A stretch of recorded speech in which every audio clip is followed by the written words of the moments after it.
Wake up, gamers, because you're listening to the Big Think Dimension with Dan and Bob Video Games. Oh my god, it's that guy, Sarlox. Who? Chris Wolfhard. Fraud detection warning. And Dr. Aggro. Welcome to Big Think, I love you. Here on GigaBoots. Did you get fed that Amazon guy, Aggro? That Amazon guy? Aggro. There's a guy on, I assume he's on TikTok too, but he reviews Amazon shit and he ends every single one with, I love you. No, I like can't in say almost the that. exact same tone. Oof. Hello, everyone. Welcome to Big Think Dimension number 352. We're recording the opening before the Game Awards. We'll probably have to abruptly cut to the Game Awards in the middle of this. Nah, It's it'll be smooth. It won't be abrupt at all.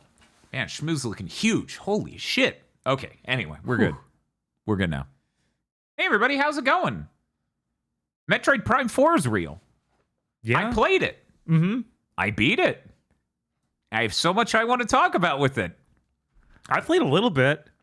Oh, yeah? Yeah. How much did you play? Did you get out of the intro we played on? I did get out of the intro. God, that is Yeah, an that awful it's opening. an awful opening. It's Man, what a horrible. year. Yeah. It is one of the worst openings of this year, I think. Like, comparing it to Ghost of Yotei, it's way worse. Yeah, it's kind of staggering. They don't give you a save room even for 30 or 40 minutes. It's fucking bizarre. Also, what I got to, I didn't expect in this game. Oh, one moment. Let me change the category to Metroid Prime 4. What we've been playing. What did you get to, Bob? I didn't expect the gong/hat paradigm. It's true. There are aftertouch puzzles in this game. Yeah, many.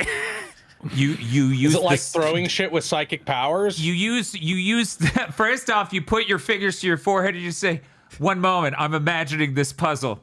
Seems nice. Could have used more gong." If you use the psychic charge beam shot, you shoot it out, and now it's guidable, and you can fly it around into small holes to hit buttons. Yeah, no, I was like, oh, this is just a 7th gen game. Because we have this horrible, overdone intro. We have the gong puzzles. How much more 7th gen can we get? Oh, I could imagine that game as a way more 7th gen game. I would say in a lot of ways it's very 8th/9th gen with the, here's the big open world. It's big. I haven't made it to that. Open. So I just have, Miles McKinsey and the other stuff I'm talking about. I was like, ooh, we live in 7th gen, baby. Yeah, Miles he's the funniest character they've ever written. If only they could get him to work. Hey, listener.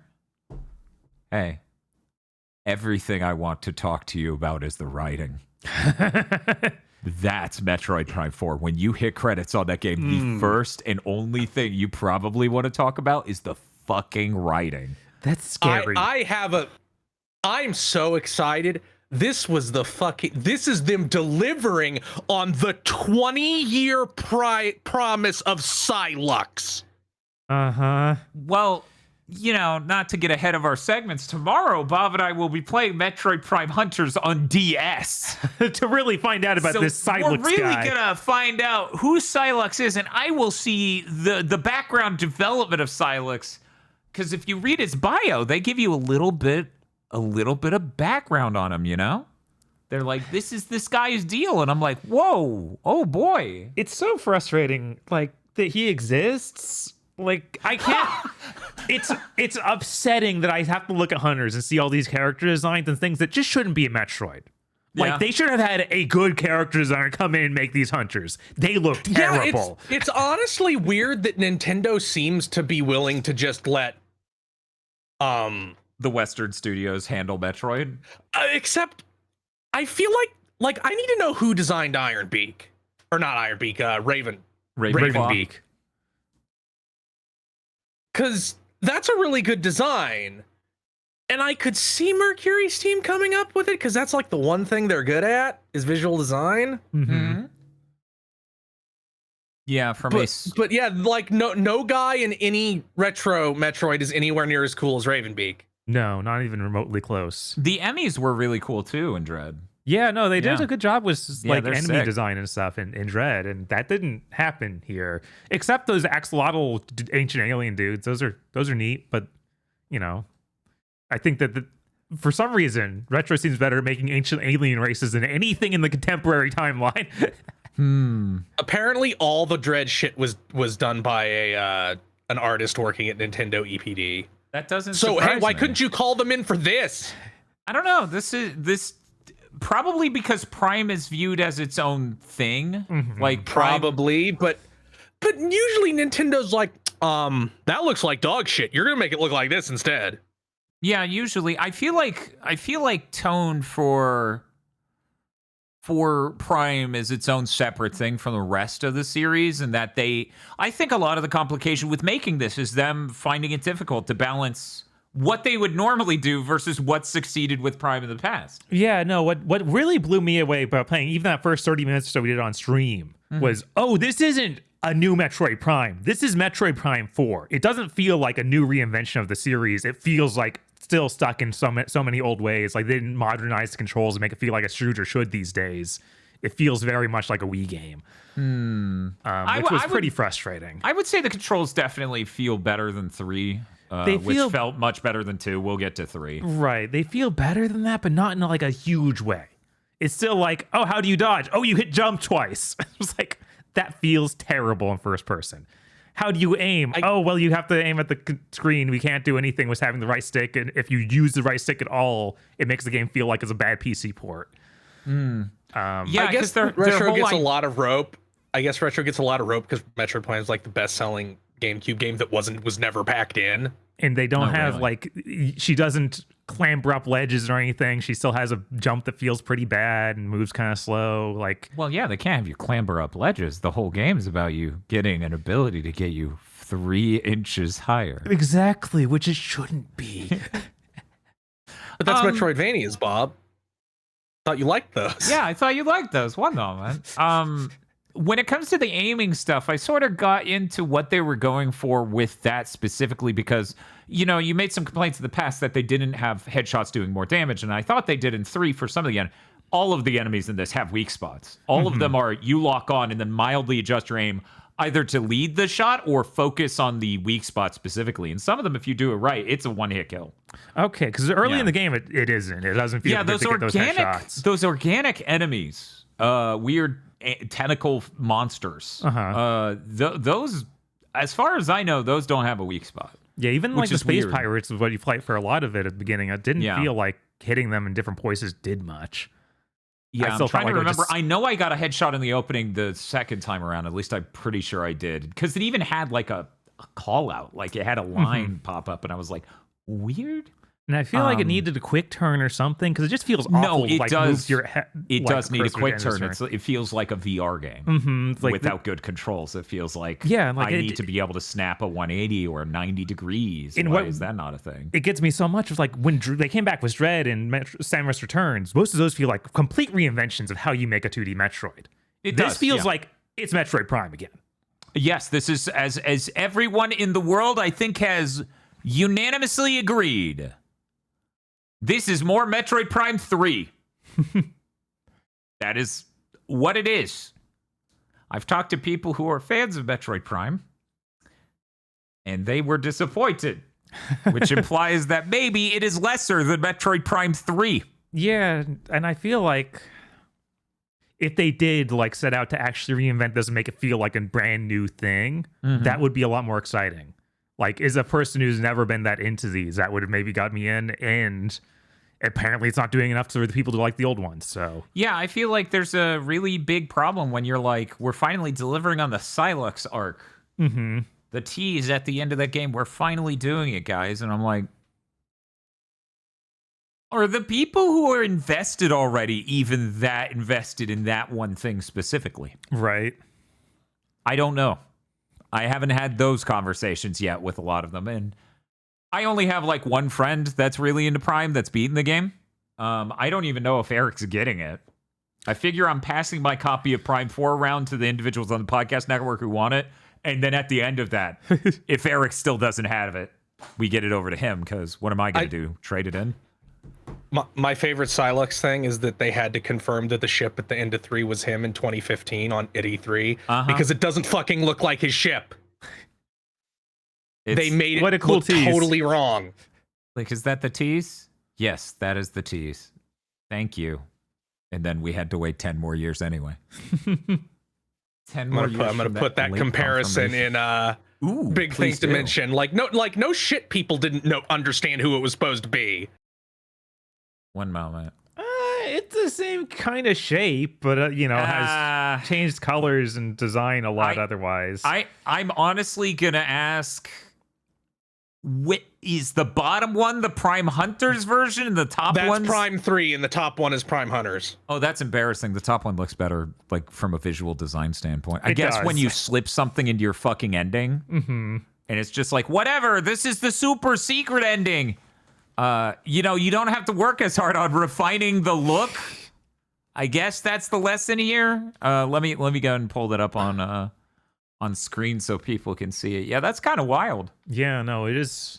Yeah, it is pretty rough. considered a separate ship on the Metroid Wiki. It is called the Mysterious Ship. Yeah, no shit. That is not the same ship, guys. Like, and maybe in the most copious thing I've ever read in a wiki, maybe Metroid Prime 4 will explain why it was different.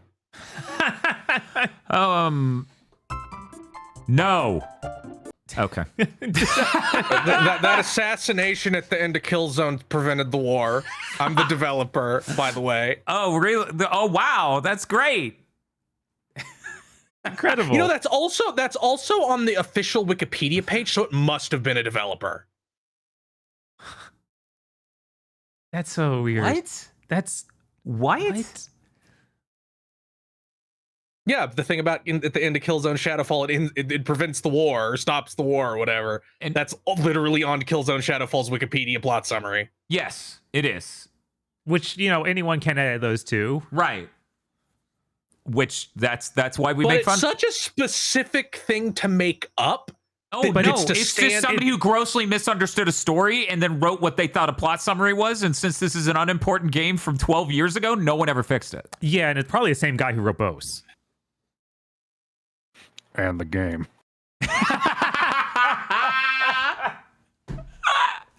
Speaking of writing, I am curious to know about this Metroid Prime 4 writing. Is it all comedy sidekick based? Have we gone into a Borderlands direction? Okay, so I'm going to talk about the writing of this game, and I'm going to do my best to make it as not spoilery as one can.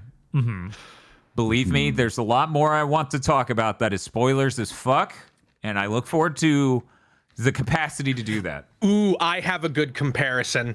I have a good question, rather. Yeah. That doesn't spoil anything but conveys meaning. Is this the Metroid Prime version of Bayo 3?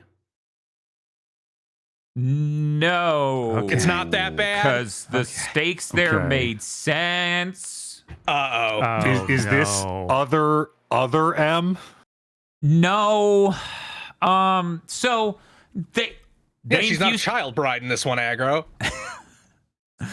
They did a lot to Or- needlessly, they did a lot to needlessly infuse the need for plot delivery into a game that really did not need it. Like, super did not need that. The joy of Metroid is kind of this exploration stuff. So it's not even the sidekick banter that gets me. It's their flaccid attempts to have moments. And then their complete inability to have a conclusion that actually kills me. I know that I lost a lot of interest when they're like, welcome to the Vuros, the new planet.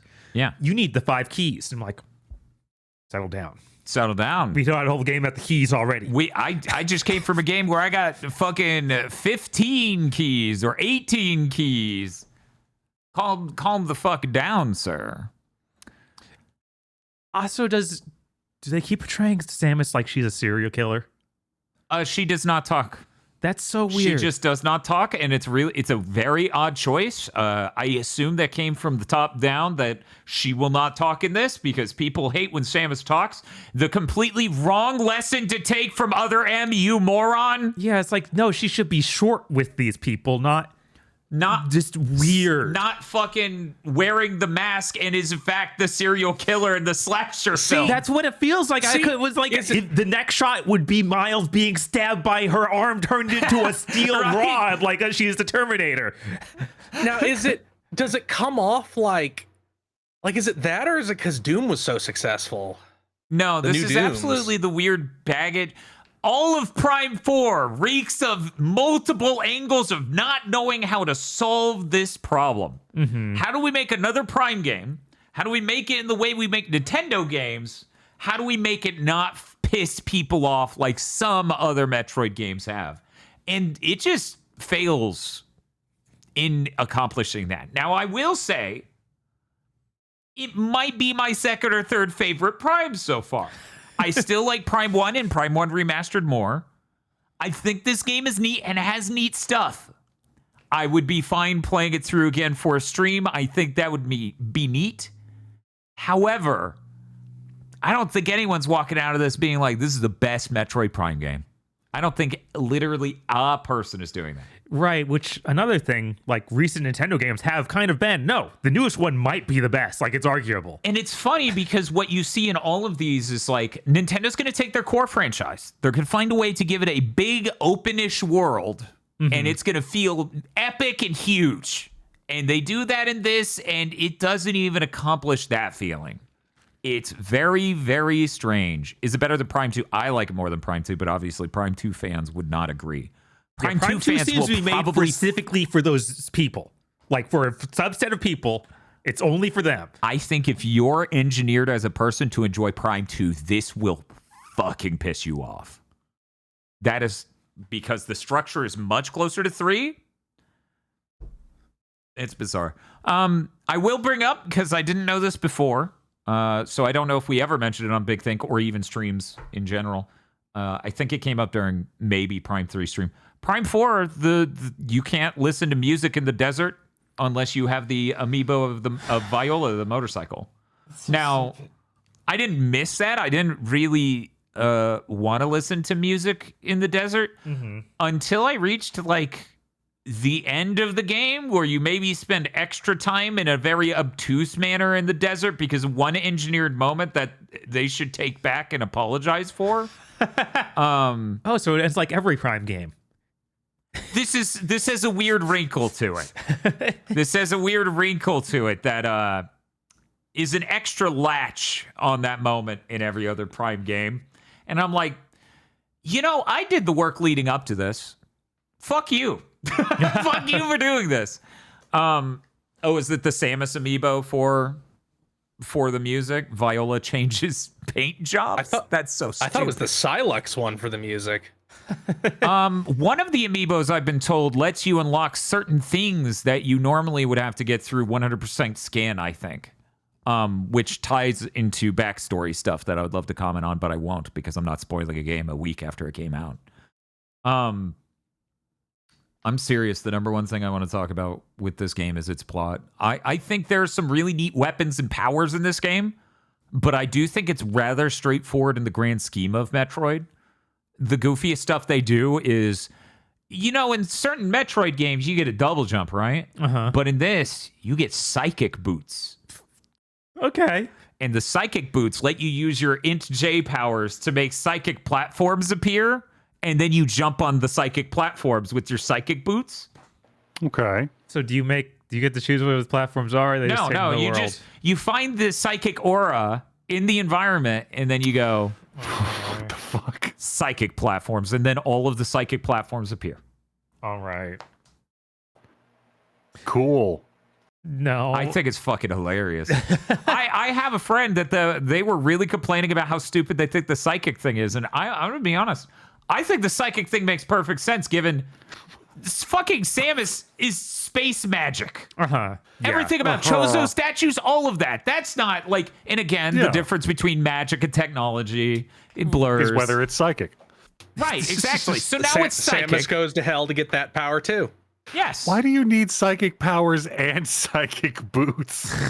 Oh, you don't understand. The psychic powers are all of Samus's abilities with the word psychic at the beginning. I'm not even shitting you. Yeah, no, Oh I got my psychic bomb, and I was like, Yeah, Oh, you it's got gonna the be all of it, isn't it? you got the psychic bomb, the psychic charge beam, you got psychic all sorts of stuff, the psychic boots.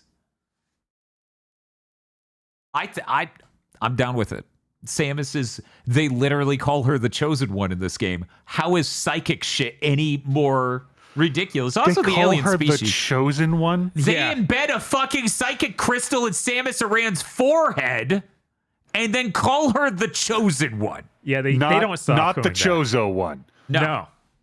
I know. What the fuck Is she are they doing? Space Adol? Yes. Uh-huh. We're going with that, and honestly, kind of here for it. I'm kind of down with Samus Aran being Space Adol. If more of her adventures resembled this sort of thing, that would be better than the weird Galactic Federation angle of Metroid lore that we just tripped into at some point. Yeah. I am asking this genuinely, and if you're listening this and it applies to you, please go in the comments. Is anybody actually invested in and or like the Federation? It seems like every Metroid fan is like, they need to stop talking about these guys. I don't care. If you scan in the beginning, Silux, it'll say on his bio that he was a part of the Galactic Federation, I guess, and that he's going to get revenge on Samus and them for some reason. Okay. And I thought that was interesting. Scans are important. What if Uh-huh. they weren't?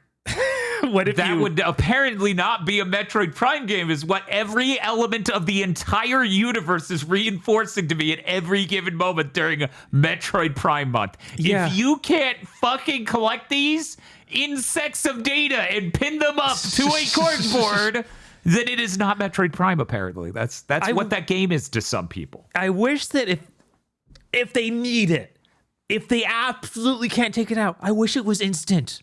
I don't know why I need to scan everything for like half a second or like for 2-3 seconds. Because when you're in a battle, it needs to be that tension of, I'm trying to learn what this dude does while he's already attacking me. This is such a tense moment. And when you're opening a door, it needs to be, this game is now 2 hours longer. I know, right? And so many things like, okay, I know what this is going to do. Oh, it's not doing it? Oh, I scanned it, now it's doing it. Yeah. And that's upsetting. Yeah, oh yeah, it's just a That fucking is time waster. incorrect. That is wrong. Yeah, no, it's a time waster. It absolutely is. They absolutely padded out the playtime of this game by, at minimum, 2 hours by doing that. I just think of how so many modern games have come out past Metroid Prime of like, oh, you hit one button and Batman scans every single room with his detective vision. Right. Like, that's like standard these days. Even It's always you Batman. could even make it you could even make it instant from the cursor and just have it be a thing you can turn off during combat. Like that they turn off during combat. Like you're fighting, you're not allowed to scan things right now. Except you have to scan enemies, I guess. I'm seeing Dude Sob in chat say, I've heard people talk about how this game is needlessly long. Then it will entertain you when I say, I feel like this game was short. I was kind of fucking floored when I beat it. I was like, man, that was... Yeah, it might Is be it the shortest one? Right, it might be the shortest one. Yeah, I think it is. Yeah, it is. It's Yeah. Why almost did like this every take them Metroid's 6 really- years to make? Really wrong. Every Prime is really long, way too long, honestly. Well, this one's shorter in a way that makes you go, well, this isn't how you solve that. Oh. Yeah, no. Again, I would love to stream this game for you. I think there are moments and things that would be entertaining to see me and Bob go through. There is some writing decision in this that it just make you go, holy shit, you're really committed, huh? You're really doing this. Okay. All right. This will work out great.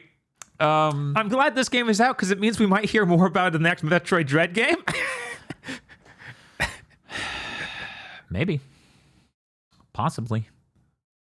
But yeah, so I enjoyed my time with the game, and then the ending happened. And I really thought more of the game, to get back to the first question that was asked, is this a Borderlands? Aggro, it is not. These characters, they're kind of humorous, but they're not overly gag characters. There are multiple of them. And for anyone who's like, this writing sounds terrible, I want to check out entirely. Might I point you towards, there is a lady soldier who clearly has a crush on Samus. Maybe that's for you. There's already art out there. So it's a little bit darker and more serious than like the older Borderlands, but I guess that means it's about like the new Borderlands. It's like Borderlands 4 writing. See, I haven't played Borderlands 4, and I'm not sure if you're aware. Most people haven't played Borderlands 4. It's true. Maybe, possibly. Yeah. There are some because when you play the game, you start with like missiles, and then you unlock elemental attacks, which is kind of like, you know, in Prime 2, you had the light and dark aura beams, whatever. It has multiple different elements with different things, and then the sickest shit in the world happens, but it's weird. They try to replicate the Breath of the Wild temples out in the open world thing. So there are temples out in the open world thing. Weird. And they get you upgrades for various things, not the least of which is a better shot type for those elements. So you get like charged shots of these elements, and some of that shit is the sickest shit I've seen Samus ever pull off. Where it's just like, holy shit. And then the game almost ended immediately. And I was like, oh, that's wow. I kind of I wanted more game to go through with this guy. I do wonder at what point I would be able to get those exact unlocks, but I do not know. Right, because if you're in the open world like that, maybe you can get them more earlier. You need abilities to solve the puzzles. Of course, because they are puzzles in a Metroid game.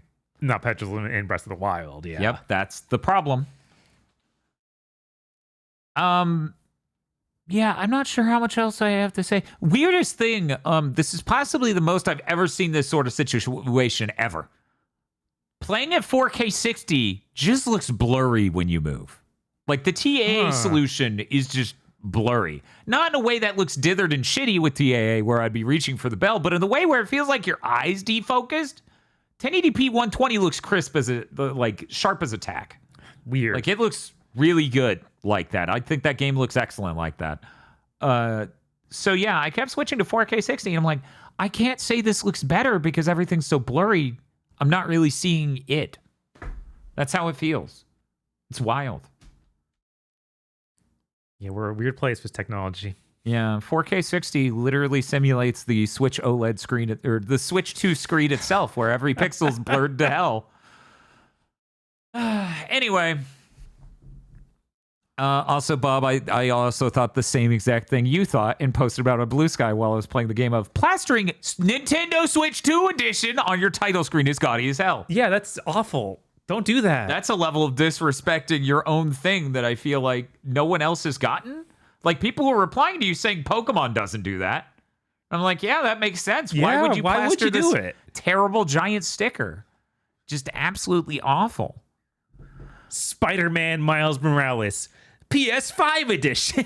Yeah, just a giant sticker. Just giant sticker. And it's on his forehead the whole game. And his back. You won't want to miss it. I think the soundtrack's pretty good in Metroid Prime 4. I think I bought the game because I saw in the Digital Foundry video and other trailers, like, really good art design. And I think it has, like, when it comes to art design of the worlds and stuff, the best in the series. Yeah, it does look very nice. Yeah, it's just a delight to take in. One of the first areas you go to is literally obviously based on the Matrix Tower battery cell thing that they keep people in that arcs electricity up the whole thing. And I'm like, fucking A, that looks dope. Sick. It looks fucking awesome. And so I got what I wanted out of it. In conclusion, it's a game I bought it and I don't feel too bad about it, but damn, do I want to talk about the plot and I can't. Hey, Bob. Hey, what's up? We also played Metroid Prime 3. We did. Okay, so Metroid Prime 3 is a lot more what I think people think Metroid Prime 4 is on a writing scale. You start the game, you get Halo cutscenes. You get to the planet, you meet the 4 important characters or whatever, and you learn about them and their unique gimmick. The rest of the game is you going to different worlds, doing your Metroid thing, and then eventually running into them. But the weird part is the opening is super Halo-y with all of that. And then it's just Metroid, and you run into those guys and fight them as bosses. Mm-hmm. And then the ending is also a little Halo-y. Now, it's worth noting, it's been said in the past that people from Retro went over to 343 to make Halo 4. Yes. And then eventually ended back up at Retro to make Metroid Prime 4, which is very funny to me. Well, yeah, Microsoft doesn't make games anymore. Exactly. I thought Metroid Prime 3 was pretty good. Yeah, I think that's my favorite of them so far. Yeah, I'm a big fan of 1. I like 3 and 4 a decent bit. I think I like 3 more than 4, which sucks to admit. That's sad. Again, those powers she gets are fucking awesome, and I can't wait till people see them. But I won't spoil them in the least because Jesus. Yeah, it's a little sad. I didn't want that to be the case. I wanted like 4 more than 3 because I enjoyed 3. Mm-hmm. The end of 3, its catch-all, its final moment of the game's longer than that is you have to get there were 9 total batteries, right? I think that's right, or maybe 8. 8. It was it's the same 2 rows of 2 4. rows. Yeah. 8 batteries that are spread across various worlds. And there's this space station, mysterious, abandoned, disaster struck, where you need to stick these in order to do various things. And if you know where to stick them all, you don't need to get all 8. Yeah, you probably get shoot like 4 or something. Yeah, I think it was said it was 5. I think someone in the fan Discord said it was 5. But you don't need to get all 8. Seemingly, you could just get 5 if you open doors and nothing else. But still, there's that little bit extra padding there. And only one of them was just a nightmare to get. That was so. I was so upset funny. because it was something I'd seen the entire game, and when we finally went and did it, it was like, it's another one of these keys. Who cares? Yeah, it was a grand bridge to do this amazing moment, so that way you could walk across the bridge and then. Okay, so Samus's ship in this has the ability to drop missiles and pick up objects. There's a puzzle on this one planet where you need to erect half of the bridge. Then eventually, through other things, you'll end up on a different part of the planet where then you erect the other half of a bridge. And then you have your ship pick up a thing on one side, walk across the bridge, and put it down in a specific other part of the planet.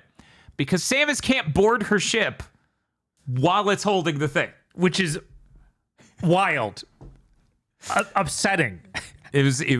That was hilarious. This was their most grand puzzle, and it rewarded us with just a battery. Yeah, well, it's something we already had battery. 7 other of. Yeah. Does not feel good, man. No, that was hilarious. What else was there? With that same thing, it's clear they wanted Samus's ship to actually be a big part of this. Oh, yeah, this is her Batmobile for this game, but they couldn't even integrate it that much. Yeah, so it just comes off as weird as you get upgrades for how many missiles your ship can hold, and do you only get to use the missiles on one planet? Yeah, I feel like the game takes place on 4 planets. Yeah, I can't even remember how many missile-able moments were in the whole game. It was funny because at one point someone was like, hey, that drop a missile icon's still there. You actually can do that during the boss fight. And I'm like, oh, cool. I look forward to that being possible at other boss fights. No, never again. That was just because you solved the puzzle there. So it's really weird to upgrade the missile capacity of your ship that can barely ever use it in the entire game. Mm-hmm. Yeah, very strange. It's clear that wasn't a fully baked thing. I like the idea, like using Samus's ship to move between different parts of planets and also to move between planets is really cool. That should be part of the game. I'm already kind of disappointed in seeing what I played 4. But like, oh, she's not even near the ship anymore. Well, yeah, you landed on Tanamor. Right, exactly. And then you were teleported to Vuros. Right. You're stranded. I am, yes. But with these Galfeds. By the way, that's how they shorten it in the scan menu. These are Galfeds. I'm like, we're feeding gals? Oh, the Galactic Federation. Oh, okay. I see. Miles Galfed? Oh, Galactic. Okay. I see what we're doing here. I thought this was that manga. But yeah. No, like I like Prime 3. I like things about it. I like the fact that sadly, the fucking taking the nunchuck and pulling back on the grapple feels better there than it does with those types of controls in Prime 4. Because in Prime 4, you can use the Joy-Cons like cursor aiming, and the aiming feels better than the Wiimote, which says a lot. The Wiimote had a fucking bar on my TV. It should feel better than it does. Right. Keep in mind, that game was a very early Wii game. That was 2007. It came out in the first year the Wii was out, so they didn't fucking know. Yeah, they didn't get that nailed. 18 years later, we can make a thing with no fucking sensor bar feel better, says a lot. But for that mode, they specifically like, oh no, you don't pull down on the stick. You you take the controller and you lean it up, and it's like, it's not working well here, guys. I ended up playing with a pretty heavy split towards Pro 2 controller on 4 and very little of the Joy-Cons. I maybe did a fifth on Joy-Cons, and they're helpful for boss fights especially. Right. But yeah, quick turn would have been nice. Anyways, I don't know what else I want to say about Prime 3 other than, man, a bunch of glup shittos show up at the beginning of that game in a way that's weird coming from Prime 1 and Prime 2, but technically Prime Hunters on DS came out right before this, and that's where you boot the game and it shows you a demo reel of a bunch of glup shittos. Where it's just like, yo, check out this guy. His name's Hardtack. This other guy's name is Fucknut. It's like, it just shows a bunch of them, and I'm like, wow, look at these Quake Champions dudes. It's fucking absurd. I'm very excited for our stream tomorrow. Do you think we're going to be okay playing a DS game that wants you to use a stylus to aim for 10 hours? No, I don't think we will be. We will be going through it, as they say. As they say. This is you going into the hyperbolic time chamber for Kid Icarus. Yes, basically. Which I'm going to go ahead and submit that we should do the Kid Icarus stream sooner rather than later, because that feels like that's the ultimate goal of our 3DS unit. That's true. That is like the last thing. Yeah, I was going to say, you better hurry up, or they'll announce like a Switch 2 port, and you'll have to like gun down the 3DS capture unit in the street.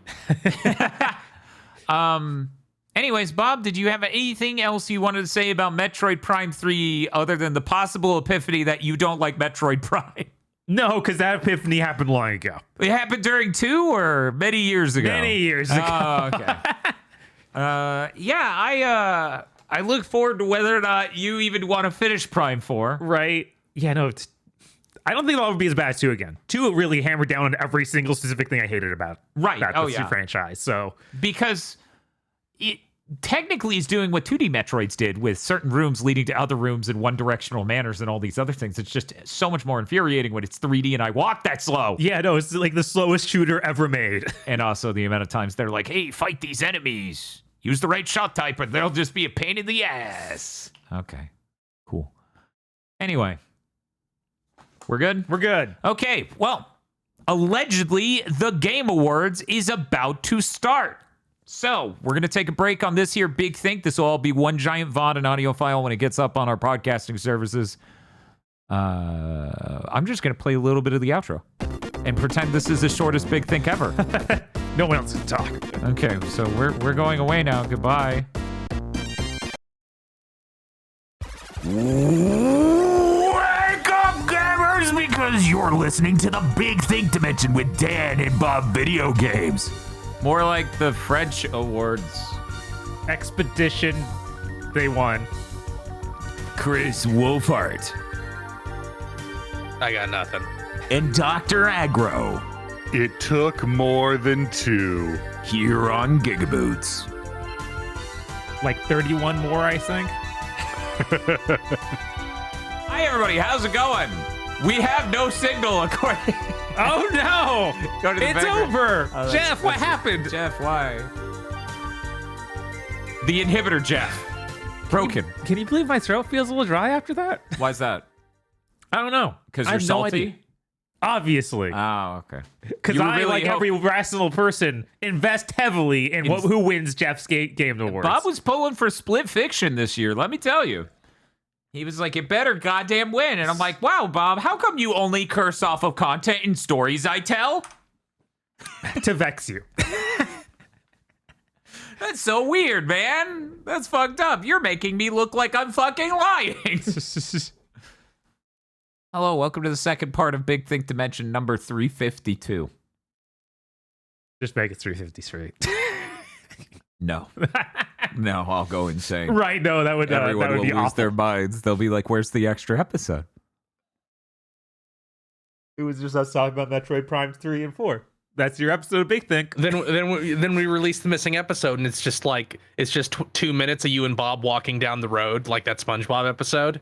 And here I thought it would be like 22 minutes of a jar of mayonnaise. Like that Rocco's Modern Life episode. Jesus. We're both reaching for different episodes of animated television that aired on fucking Nickelodeon that this could be. That's the important part.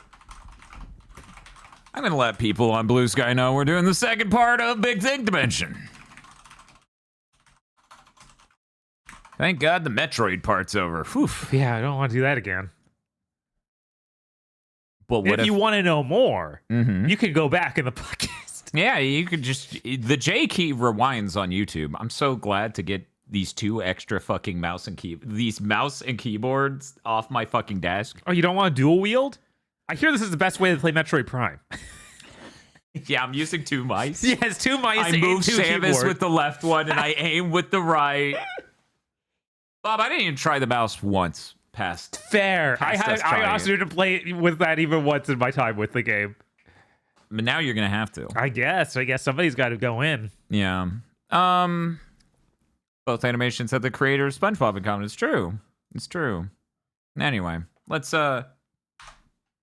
we're not going to talk more about Metroid Prime, but as a reminder, we are doing Prime Hunters on DS tomorrow. We will revisit this topic momentarily. Bob, tell me what you've been playing. I fully completed 2AT. Picked that up during one of those sales they had over the Black Friday stuff. Mm-hmm. Season? Yes, the season of Black Friday. Mm-hmm. So I got it for pretty cheap. Okay. That game is neat. Mm. I definitely saw it was a much different game having played the demo. Because the demo starts with that To a T song that you might have heard in the marketing, and then ends with the giraffe song, where I think it's composed by the composer from Steven Universe, and it's a giraffe singing about making sandwiches. It's really great, and I thought this game would be a bunch of stuff like that.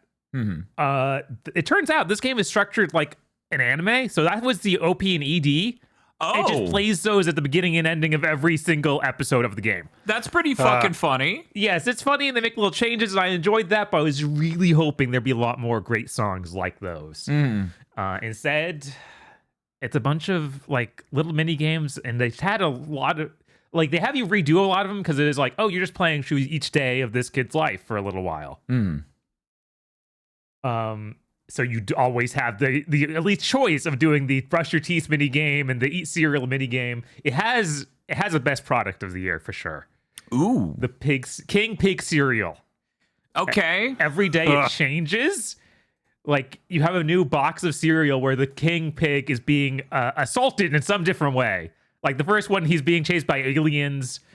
It just gets really weird, and each one has a bizarre flavor the main character describes. It's oh, this tastes like wasabi and mayonnaise. Oh. Oh my god. Oh my god. Yeah, no, it's kind of horrifying. So that's, what is it, Russian dressing? And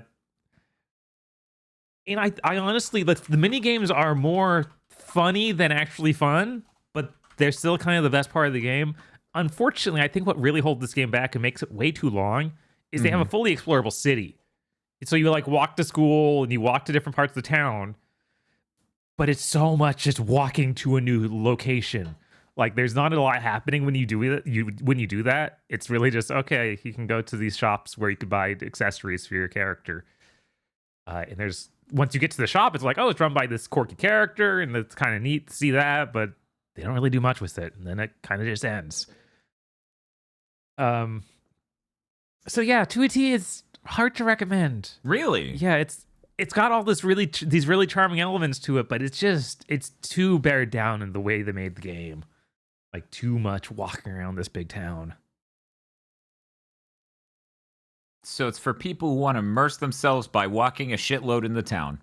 I guess you might get really into that. I think. I guess you could do that. For people who don't remember, this is a game where you play as a character shaped like a T. They just always have their arms out. And it's about their life dealing with that. And I thought it was going to be about bullying, and that's a key thing in the first episode, and then it kind of just clears up and it becomes about other weird stuff. There's also a cute dog that helped you do stuff. And that's nice. So yeah, I don't regret playing it, but I do just wish it was a little bit more of a tuned experience. I see. Much like me, and now I'm done talking about Metroid Prime. Chris is going insane the more I talk about how much I want to talk about it. Right. The more you talk about how much you want to talk about it, the more I viscerally have an idea of what that game is like. Right. I am not exaggerating. Okay, this is the last thing I'm gonna say. I am not exaggerating. 2 things happened to me emotionally simultaneously when credits popped.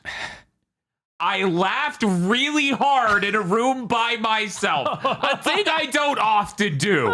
That's a really bad sign. I do not guffaw in isolation usually. And the second thought was, my God, I'm glad we're not live. Otherwise, I would have to explain why I laughed so hard, and that would take so many words. Okay, I'm done talking about Metroid Prime 4. I had a moment just like that in Kazan. Really? Yes. Because I picked that up over Black Friday holiday as well. Cool. Man, this game sure is Stranger of Paradise at home. Like, I got that in the demo, but oh my God, it's just...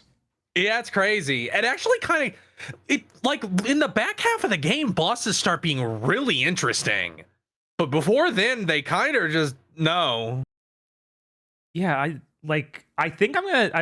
pretty sure I'm just gonna drop this game, honestly. I don't know if they rebalanced it at some point, but I feel like it's the most extremely limited by a stamina system I felt in any Souls game. Really? Which is weird because it kind of pushed themselves as more action game-y. I feel like I never ran out of stamina attacking, but you can run out blocking and dodging. You run out of it so quickly when you, like, even doing a perfect guard, you would lose stamina, which seemed crazy.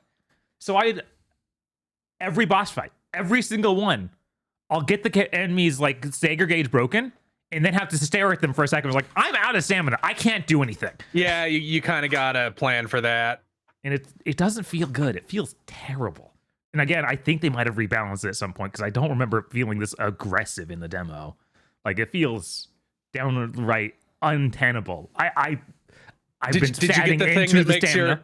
I've been statting the stamina. I have armor that gives me 150 extra stamina. I have like a extra soul guard, something that makes my stamina recovery faster. And it still takes it feels like 15 seconds to fully recharge my bar. It's like, dude. Yeah, maybe they fucked it up in a balance. When I played it closer to launch, it didn't feel like that. Like in Neo, like your stamina takes a while to recover, but they have that system built around, hey, you time this and you're instantly recovered. This doesn't have that. This is just like, bro, you out.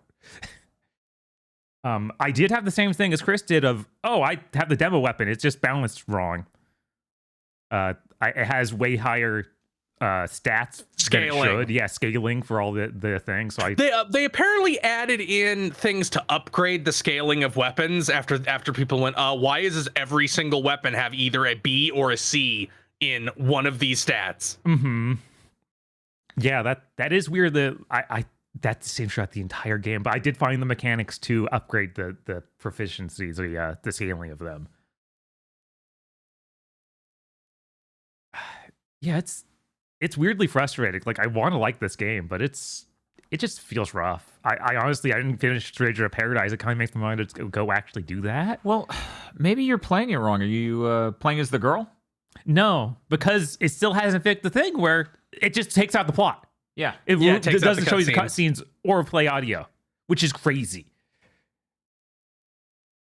But you're still playing it wrong. That's obviously. The balance would be completely different. They're calling it girl mode, and it's condescending. It's really funny that when I switched to girl, the Berserker. Yes, the Berserker. They don't even have her like walk animation sped correctly, so it looks like she's kind of floating over the ground. Like, ooh, it's definitely something they didn't even start on until after the game launched. Oh yeah, so. Yeah. Huh. All right.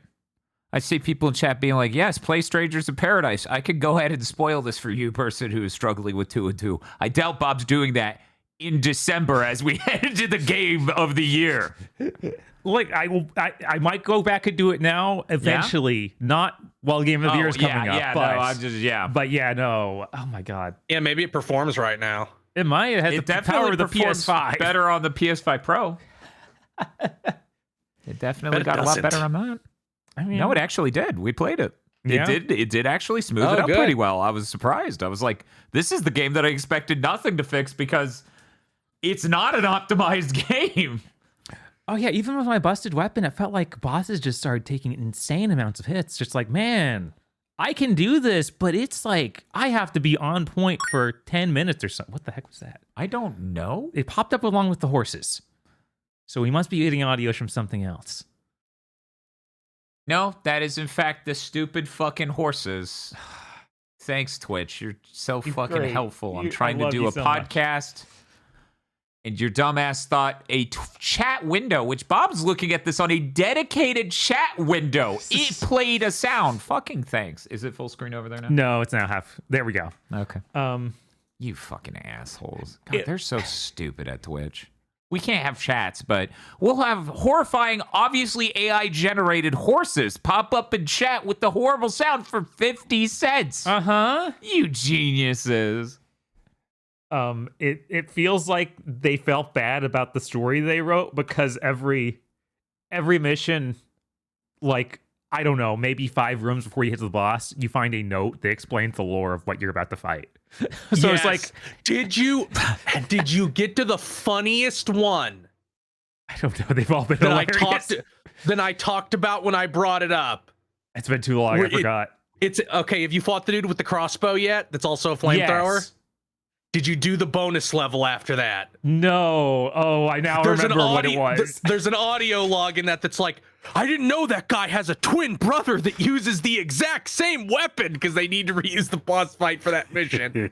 They did tee that up earlier by being like, oh, they're a set of brothers. They didn't say he was his twin brother, though, so that's hilarious. It might not be twin because they put a helmet on him in the rematch. Yeah, I remember you talking about this, and that was fucking hilarious. Yeah, no, it's so funny, though, because it's like, there's no build up to it, just finding this note of, hey, this village you're going through, they worship this god. He was nice previously, but now he's been corrupted and turned evil. Then 2 rooms later, you're fighting him.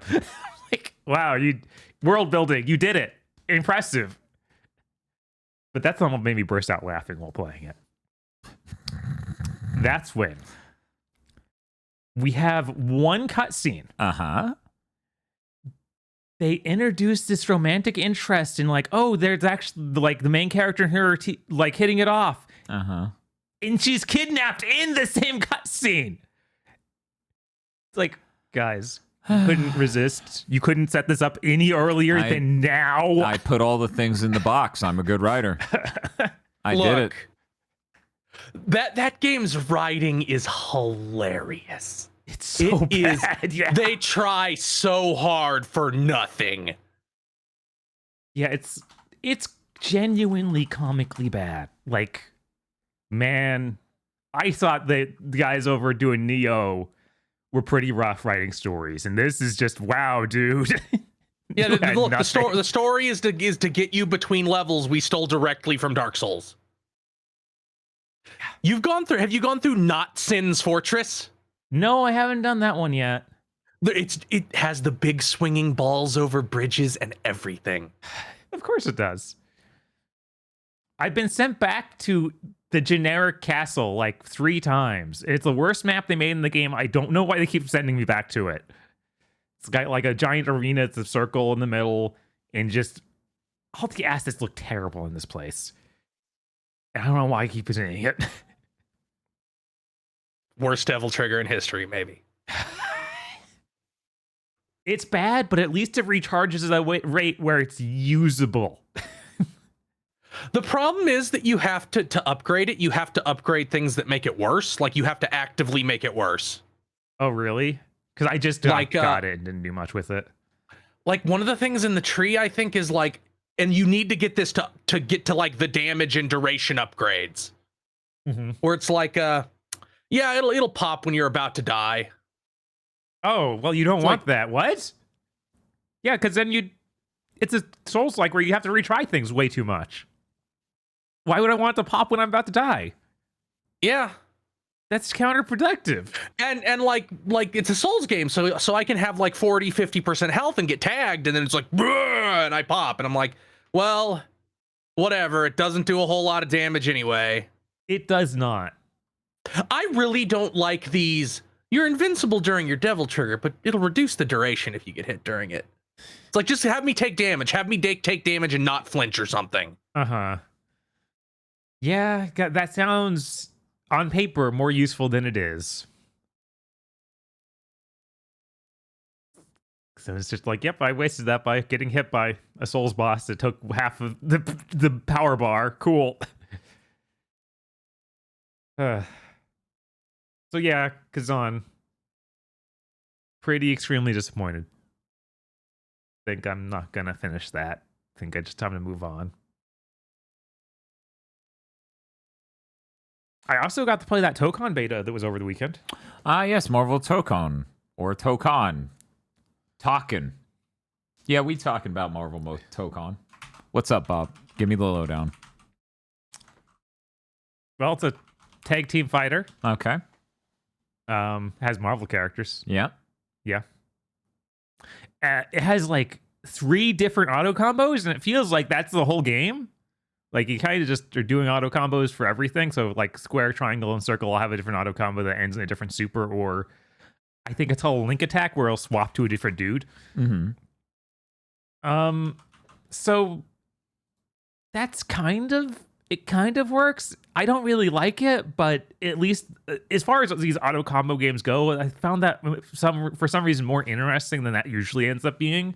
And it might be because every character also has a Blaze Blue like button, where it's like this is their special thing. Like Storm literally does the win from Rachel Alucard. Dr. Doom does Aegis Reflectors from Urian, and Spider-Man can just web sling anywhere on the screen. Mm-hmm. It's pretty neat. It also has 1 health bar for all your characters, and they do a weird thing where you start out with just like first 2 characters to choose on your team. You always choose 4 characters, but you only start with 2. And then when you do like a wall splat and knock someone to another zone, someone else from your team will join. That's really bizarre. Yeah, it's interesting. And if you lose that round, another person joins your team to try and even the scale a little bit. Yeah, it's neat. They also don't have any like manual input stuff for special moves. It's all like, okay, hit R2 in this direction and it does a special move. It doesn't have like, oh, do a better version by doing the actual fireball motion or something. And I appreciate that. I kind of like, if you're going to do the simplified input thing, fully do it. Don't make the, oh, you got the cuck version. I was also really surprised it has like a good soundtrack. It feels like a ArcSys game soundtrack. Good. That was definitely a worry of like, what is it going to be? I had fun with Dr. Doom, something I didn't expect. I've never enjoyed that before. But they made him very cool with his Aegis reflectors and like a bunch of a command grab where he grabs them and like energy knifes them and stuff like that. Sounds sick. Something that was really weird to me is, you know how some fighting games do the thing where, okay, between rounds, you don't switch sides back to like under your meters, you just get back up and start fighting. Mm-hmm.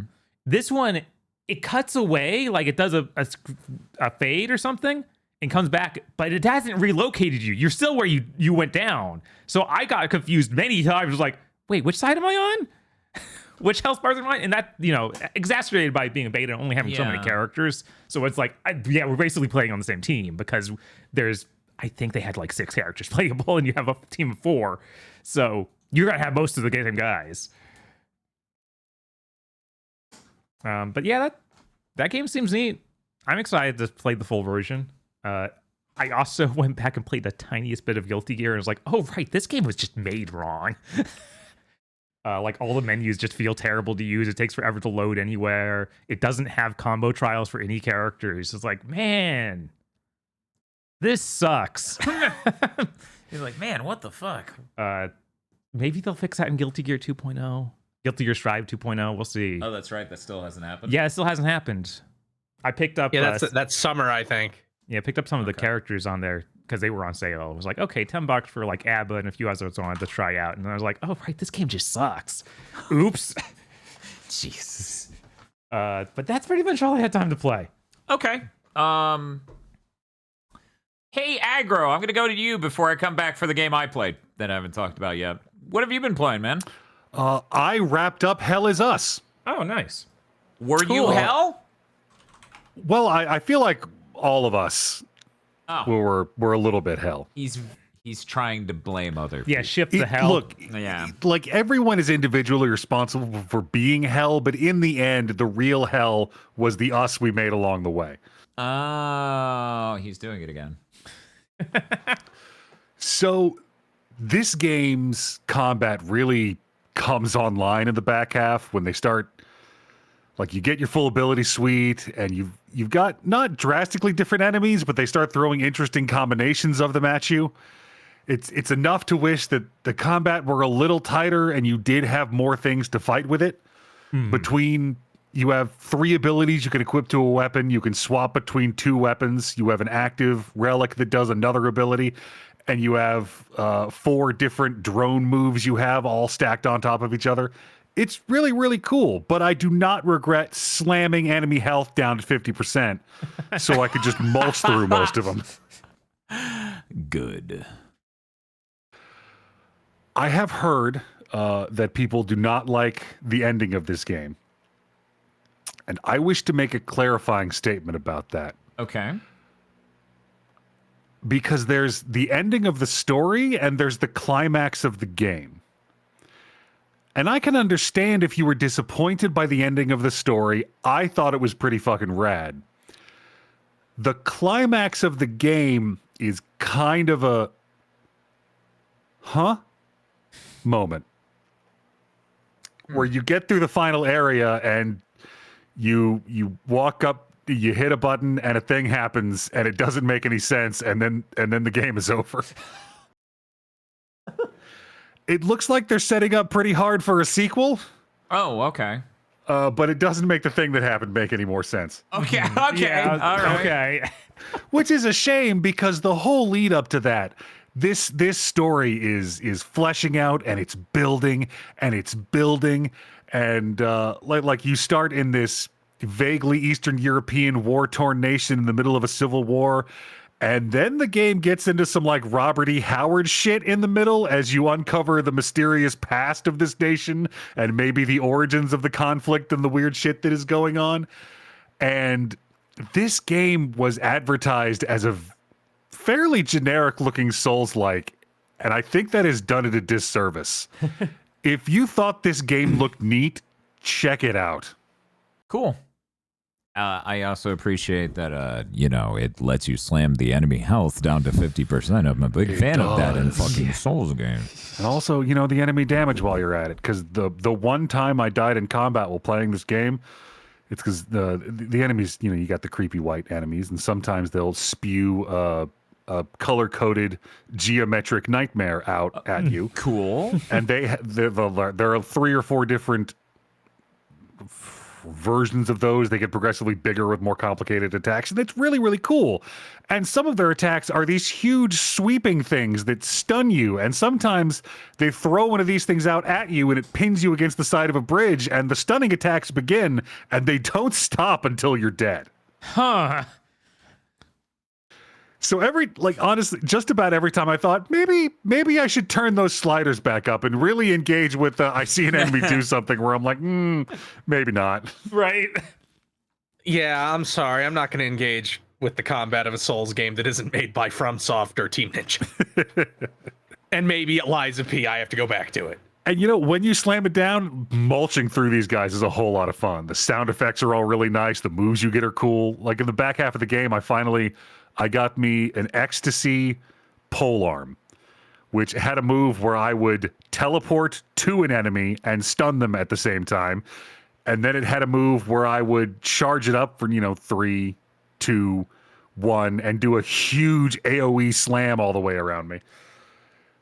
The moves are, it's kind of like in Ghosts of Tsushima, where you're like, man, this is a really sweet kit of abilities. I wish I had smarter enemies to stealth around with them. It's kind of the same thing. I have a really cool list of abilities. I wish I was fighting enemies that made them more cool to use. Yeah, making action games is hard.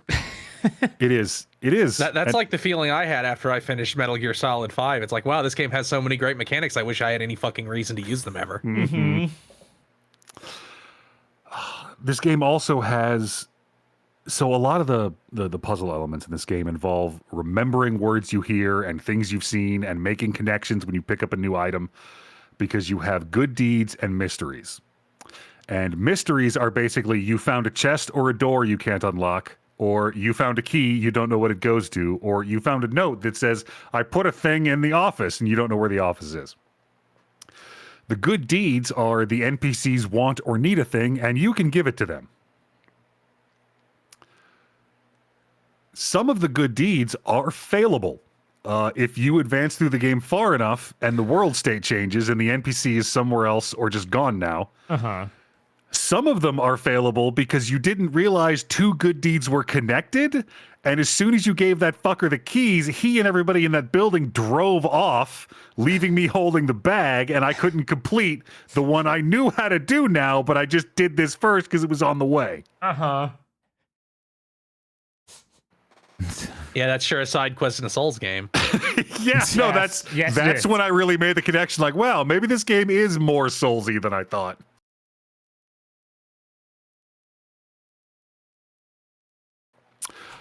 But, yeah, no, Hell Is Us turned out to rule pretty fucking hard. I was really surprised by it. Other than that, I got to start playing Octopath Traveler 0. Ooh. Oh, sick. Wait a second. That means it's time. The triumphant return of... Let me... Game code provided by Square Enix. Oh, shit. We got that Square Enix code. Whoa. Aggro, how's it going? It's going pretty good. This game has a fascinating couple of mechanical changes over the previous two. Specifically, the fact that you can have 8 people in a party split up into front row and back row. Huh. So for the first time, instead of front row and back row being, do you want more damage and take more damage, or do you want do less physical damage and take less physical damage? There are actual rows. And you set it up in the menu to where each character is standing directly behind another one when they're on the back row. And when it's that front row's character's turn, you can hit R2 to swap to the back row character for free and have them take the turn. There are even some moves, like I got a guy who he's got a spear move that does more damage when he's coming off the back row to use it because it's a charge. I've got moves that affect everybody on one or the other row. There's a lot of really cool new mechanics built into that. So far, having your main character be a silent create a character is kind of weak sauce. Oh, yeah. That was one thing I was most worried about playing that demo. I was like, I kind of like being a character in these. Yeah. Like, even if you're just picking one of them, it's like character, especially during the voiced scenes where characters are talking to you or you and your best friend who talks. Where they just your best friend should have been the main character. She should have. She's the one with all the character motivation. But like they'll either just pause instead of saying your name, or there's one character who will just grunt instead of saying your name. So it really sounds like he's tired of your shit. It's like, look, you need to go do this thing.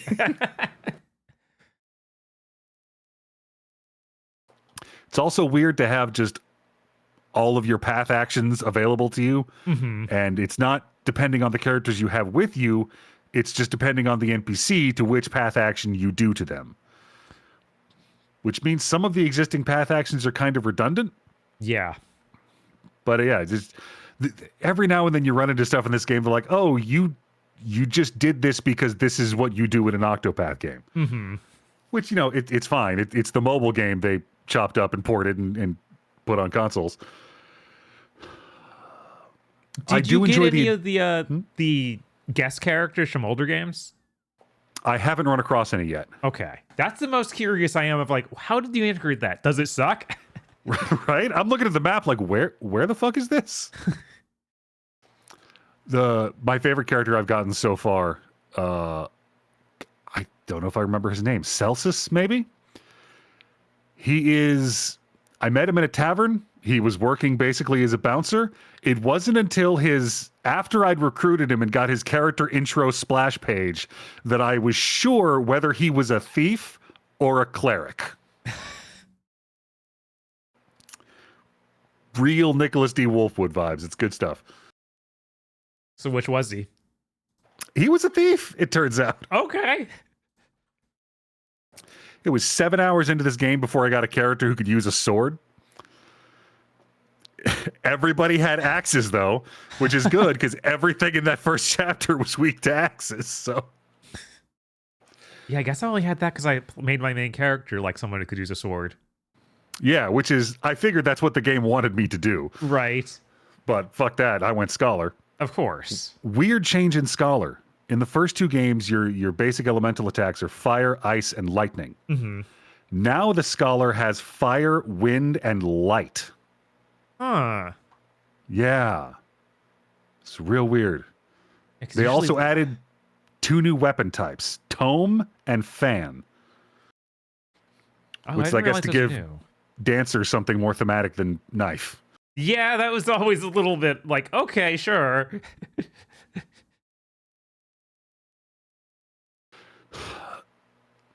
I need to get a little farther and see what, if anything, they do with any of these characters. Because I've just been picking them up and they've just been kind of like, yeah, I'm also here now. Did you also get in any of those moments?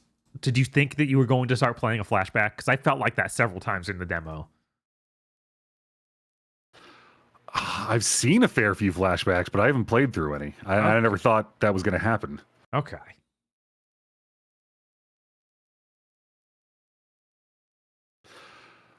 The town building aspect is, again, I'm like 10 hours into a 100-hour RPG. Like, it's neat. I don't know how it's going to shake out yet. For now, I am 100% riding, this game looks and sounds like Octopath Traveler. That will at least carry me through half of this game, even if it turns to dog shit. Holy shit. Yeah, no, I got it bad and I know it. I hope after I put a lot of time into this game, it turns out to have actually been good. Turns out this is the best reviewed Octopath, not because it's better than the others, but because Expedition 33 opened everyone's eyes to turn-based RPGs being good. Which one of the 3 dudes did you go after? I went after the power guy. Okay, the only one you had any motivation for. Got it. Yes, that and also okay. So they're like power, wealth, or fame, and I'm like, I am the hero of a JRPG. I'm just gonna have money and fame by the end of this. What I desire is to be strong. I will say though that having the silent create a character allows me to just monologue ceaselessly at the screen and roleplay it while NPCs pretend I'm not saying anything. I assume nervously because of how intimidated they are by my presence. Obviously. I've gotten to a weird habit over the last few years of playing create a characters. I will roll up a female character and name them Beth. Because I am the protagonist of a video game. I am the righteous will of God worked upon the unholy. And the wages of sin is Beth. Okay. This bit that I giggle to myself over while sitting alone in my living room has not gotten old yet. I'm starting to worry that it's not gonna. That's a fair concern. I think I may require professional intervention.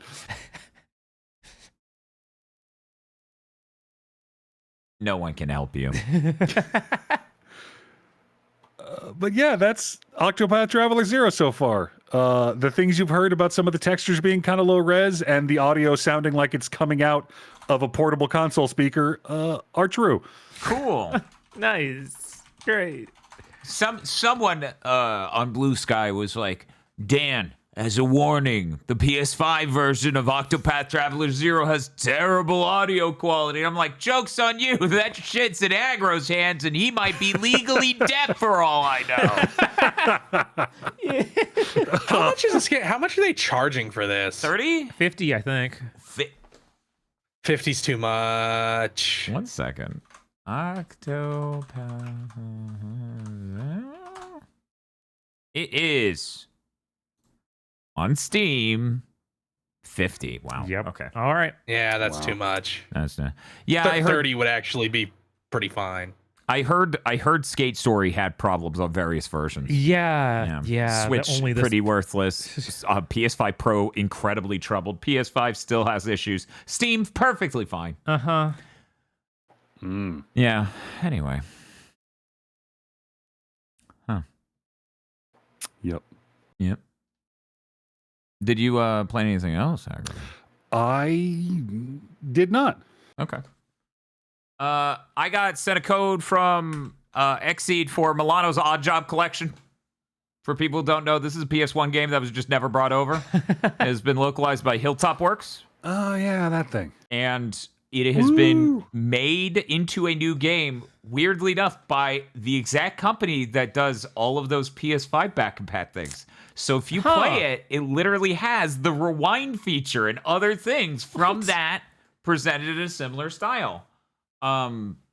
It's very fascinating. I think it was Mystic Ryan, whose channel is now just called Mystic, which I feel like if you don't cover mysticism, maybe add one other word. He did an interview with those developers. So it was really cool to hear about their method and stuff and then find out they were involved with this. For people who don't know what this game is, your mother has to go to the hospital because she's an anime mom. Oh no, that's horrible. So she is going to be sent over to her uncle's place. You, the main character, this little girl. You're going to be sent over to your uncle's place because your dad's going to be working so much because he's a Japanese business dad. Of course. That he will not be able to look over you either, and it's very tragic. So you go to your uncle's place, and there's a sign on the front door that's like, "Hey, I'm going on a trip. I'll be back in a bit." Yeah, I was like, your uncle doesn't take care. Are you serious? No. So you're living in this house all by yourself, and you get to pick up like all of these random jobs that are like cute and adorable. Let me show you the house real quick as I do this. Yeah, no, this art's incredible. It is fluid. Look at that cooking animation. That is wild. Nice. So that's like a thing, but the whole thing is basically like imagine WarioWare style mini games, but they're the little odd jobs you can go get. What system you played on? I played it on. I got a code for the Switch too. Okay. As I understand, it's on everything. Oh wait, can't show that yet. I'm talking about other things. Is this the image I'm looking for? Yes. So, for example, you might work at a fast food place and need to serve the customers. They walk up to multiple different counters. You run up to them. You hit A. It pops up with that to let you know what they want to order. And then you go into the background and you can see behind her, if you look, all these different things like the double-decker burger, a hot dog, and all these other things. You got to slam them all onto the tray and bring it back and then serve it to them. And all these mini games are like 45 seconds long. And then that's all the work you did for the day. The faster you do it, and in this example, and this is clearly a higher difficulty setting, this is 2 minutes. So these are very, very short things. That's cool. So you go and do that. The faster you do it, the more money you get. And you can use the money to buy shit to decorate the house, like a cool stereo, a cute bunny doll, dressers and stuff like that. It's a really fun and enjoyable game. And one of the things the game tries to reinforce immediately is like, don't worry about the money. Worry about Milano's mood. Because between her mood and the skill level she's at, that determines what jobs she can work. Okay. They have a farm you can go and milk cows on. And I was like, cool. Oh, they have a custom name for the cow. That's pretty neat. And every time you do a job for the first time, it's like, we'll show you what the graphics are like and what you're going to do. Oh, okay, sure, yeah. Cool, sounds great. You have to jump into the air because these are floating cows. You pull them down slowly by the udders, and then you try to squirt out all the milk before a wild dog chasing a chicken run into you and knock you off. What? So imagine you're just holding the A button or down while bashing YA really as fast as humanly possible. And there are like 6 of these cows. in a Klonoa style circle I see. sort of thing. It's all 2D graphics. The graphics are absolutely beautiful. They did a really good job. It's like the input latency is great. The upscaling sharp as attack. It has these rewind features and stuff. And the funniest thing is like one of the first times I used the rewind feature, because I knew it was there, but I didn't care. Was when I went to bed at night, because you get 3 options. You could either look at the catalog and order something to be delivered to your house. You can make a wish on like a falling star. If one appears, you just wish out the window. I presume eventually a falling star may appear, and if that was the night, that was the night. Or you could read books. And I cracked up really hard because they do that thing you see in a lot of Japanese media. These books have very original names like Peter Man, Pinocchio. These are just Blue Riding Hood. Blue Riding Hood. Very different. These are just this is like Fantastic. and depending on which one you choose, that'll raise her skill or mood or whatever. Apparently, Blue Riding Hood, very important for raising your skill set. So you could go to sleep every night and just read that. I chose one of the others and it gave me nothing. I'm like, nope, rewind. We're choosing Blue Riding Hood again. Fuck this. But the game is really, really fucking adorable. I have like no problems with this game except for one. When you get home from your job, you only have time to do 2 actions and then go to sleep.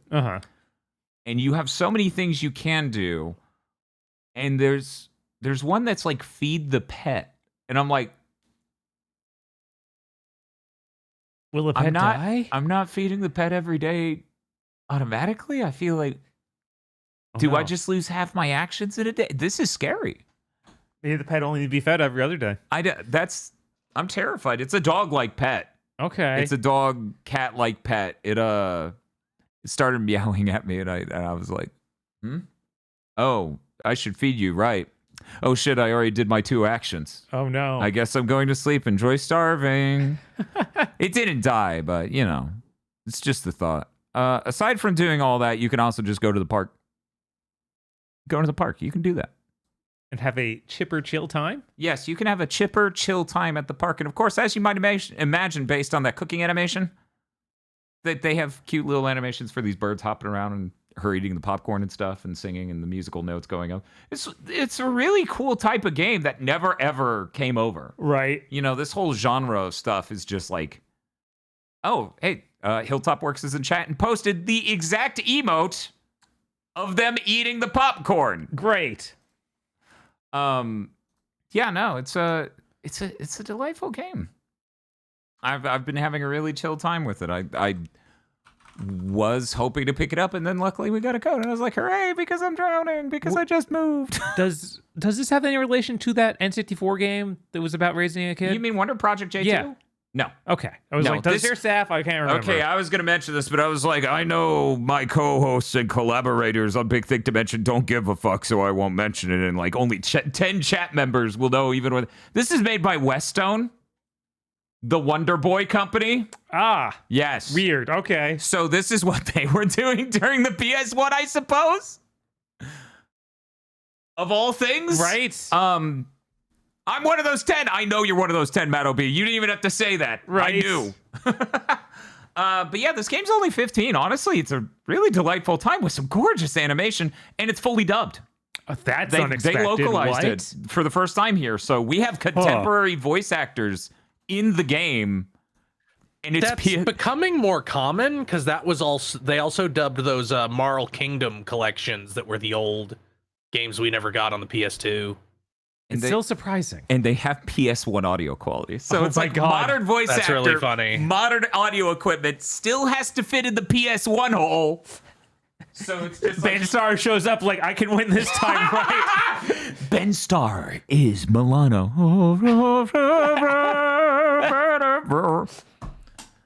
But yeah, it's a joyous game. It's absolutely adorable. Tosha's going to go fucking crazy when she can finally see it because unfortunately I got the code really late yesterday. So she hasn't been able to see it at all. Mm-hmm. It's been her going to work and then the Game Awards. So she hasn't gotten to see it, but this game's dope as hell. And with the Switch, I can just lend it to you. That's true. It has the power. It has the power. That's honestly going to be a whole new paradigm of what we want codes for in the future. Like, well, this has a proper lending system, Right? unlike the PlayStation. That's enough. Crushed to a PS1 audio quality. Anyway. But yeah, Milano's Odd Job collection is really, really cute. I enjoyed it very, very much. I played, was it 20 days or 10 days? I played a shitload, in my opinion, for how late I got that code. Mm-hmm. I was planning on playing more Death Stranding 2 yesterday after I checked out Milano's Odd Job collection. But then I had to set up for Friday's quirky stream. And then also today's quirky stream for the first time in this house. Yeah. And luckily everything went great. The Mac Mini got everything set up. Everything's going good. So that all worked out. Aside from that,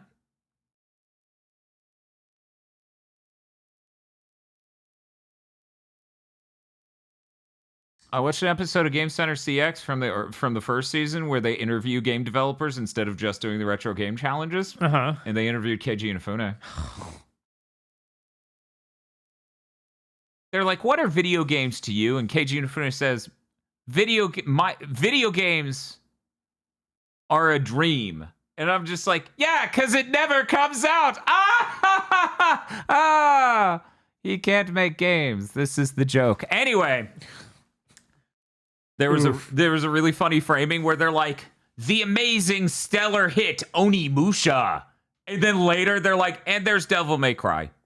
And I'm like, this 2004 interview rules. Wow. Okay. Yeah, even what was it? What was the fourth Onimusha called? Dawn of Dreams. Dawn of Dreams. Yeah, even that wasn't out yet. It's just Right. 1 and 2 and Blade Warriors. Oh, 3 wasn't even out It yet? was early enough that 3 wasn't out yet, so Wow. it's kind of staggering to just be like, "Onimusha, it's such a big hit."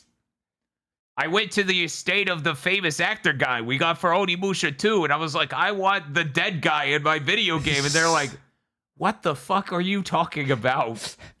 Luckily, his son was into video games, which makes me assume he was into video games, and that's good. You know, son and father into video games. Anyways, he's in the game, and it's great. I'm like, this is... And then we kept doing that for some reason. There was a Konami episode. They trapped poor Arino Kacho Mm-hmm. in the Pro 11 soccer end of the company for 80% of the episode. I'm like, this is wild. What? He just barely escaped to talk to Akira Yamaoka for just a moment. Just a moment. And in that tiny moment, and this was wild to me. I never picked up on this. He's talking to him. He's talking to Arino. And Arino just goes, the Silent Hill 3 is what has just come out. They're talking about Silent Hill 3. And he goes, "She's not very cute, is she?" And Yamaoka goes, "No, see, from the beginning, our protagonists were not good looking. So when we went to make the girl for 3, we kept making her cuter. And they said, 'No, you cannot.' And we had to stop. I never once thought of that. Like I thought that she seemed like for a Silent Hill character. Right, like cute for a Silent Hill mainstream character. attractive, probably. And they gave her the dark rings under her eyes and stuff, but that was like... It's true. They gave her dark rings and a little bit of like a coarse-looking skin, but that's how everyone looks in Silent Hill. I didn't think anything of it, but it's fucking hilarious to me. I never would have been like, "Why is she ugly?" Akira Yamaoka, I have one question. He comes back later, like this year's, like, why is Silent Hill F's protagonist ugly? Why does she look so bad? Everyone in the room tugging at their collar because they're like, "Oh God, do you know what the game's about?" So it's just based on actually her, and she's in the room, Arino. Watch out. Arino, she's behind you, and he just jumps out the window. Yeah, I think that's kind of amazing to have run into that information. I pity Arno for being in the Pro 11 soccer end of the company, because even the guy who's making Pro 11 soccer at that point in time is like, "I didn't watch football. They sent me to, like, I thought I was going to do an American football game, so they sent me to America, and that was at Konami of America, and then I came back, and they're like, 'We're not doing that football.'" Oh, wow. How does that happen? I don't know. That's crazy. crazy. I literally, it was an insane episode of Game Center, especially as 80% of it is about the football guy who doesn't like football, who ends up. It was insane. That's crazy. All of it was insane. Yes. No, there was. Also, I want to see Konami make the American football game. I would have loved that. Trying to think if there's anything else I want to cram in here before we're done. I think that's all the interesting Game Center CX stories. That should be about all the games I played other than Metroid Prime 4 and 3, which we already talked about. Mm-hmm. I still haven't played RoboQuest VR. Oh, no. Maybe I will before next week. We'll see. I might just be Death Stranding 2, and then if I have any time around that. Chris, what did you play? I was recovering from an illness, and then I had to catch up on work. So I played Blood Refreshed Supply when it came out. Yeah, that's fuck you, Atari. Fake Atari. That game bare minimum should have been a free upgrade for people who already own the original. Not a discount that went away when the game came out. Yeah, I literally fucking forgot to pick it up. I bought the original Blood in order to, like, in preparation of this moment, forgot to pick it up. So now I own the original Blood, not the new one, and I'll never get a discount on the new one. I think it's wild to think, some people think this is Night Dive's fault. Right. Like, there's people bitching at Night Dive. Like, it's like, no. You realize they're they a contractor. Right. Well, not anymore. They're the developer. They don't Yeah, they're not publishing this. handle the price and licensing and all that shit. What are you on? Get real. Night Dive is kind of starting in some ways to annoy me because why's that? They're changing these games. Oh, how did they change this? So in Blood, there's a couple enemies that simply cannot hurt you if you are crouched. Okay. Now they can. Why? Because one of them couldn't aim a projectile down, and now they can. And the other was a boss, and he couldn't aim his projectile down, and I don't believe he had a melee attack. Really? So now they gave him one, and he can shoot down. It still kind of works, but they did much bigger changes in that Hex and Heretic collection. Like, really big changes in that. Like, lots of gameplay changes to the point that people were like, yeah, if you play this, you don't know how those games were. Oh, apparently there are toggles for this shit to put their behaviors and things back to. How bizarre.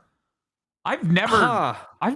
First off, it's weird for them to have changed that. Even weirder that there's a way to change it back. That's. Yeah, at least they understood that they. Oh, 100%. Yeah. Because that's why I'm so confused by this. Right. That's not normally a thing they do. But this came with Marrow, a fan pack, which is really good. I played through that. It's also going to get Death Witch soon, which is probably better than the game. Now, to be fair, it was made over the course of 10 years by an enthusiast using a source port with far beyond the original game's limitations. Yeah. But still, and if they get more mods, this will be a great even for $30, it's a great purchase. Blood is probably the best first-person shooter ever made. The way Dynamite in Blood works is so perfect. I'm glazing blood again. If you can, somebody keep track, please. A counter. It's not like Doom or Duke Nukem where it will just throw enemies around. It like produces an expanding bubble, like an actual explosion that will toss enemies really far. And the way you throw it is like it's a bundle of dynamite. You underhand toss it. It has this really satisfying arc, and you can bounce it behind corners, which you need to do a lot because there's always a motherfucker with a Tommy gun right around that corner waiting for you to poke your head out so they can shoot you frame one and take like fucking half your health. Just an amazing weapon. Go play Blood if you haven't played it yet. You can even download Raze and use the build engine source port and play it that way. I don't give a shit. Just play Blood. Play Blood. Streams are going to be on break for a little while because I have, Christmas obligations taking up the day I normally stream. Yep. Also, I still have a persistent cough. Yeah. Even though I've completely recovered, that's the thing that happens sometimes. You just cough for like a month. Mm-hmm. Yep. I would be like aggro and cough really bad for one day and not get sick, actually.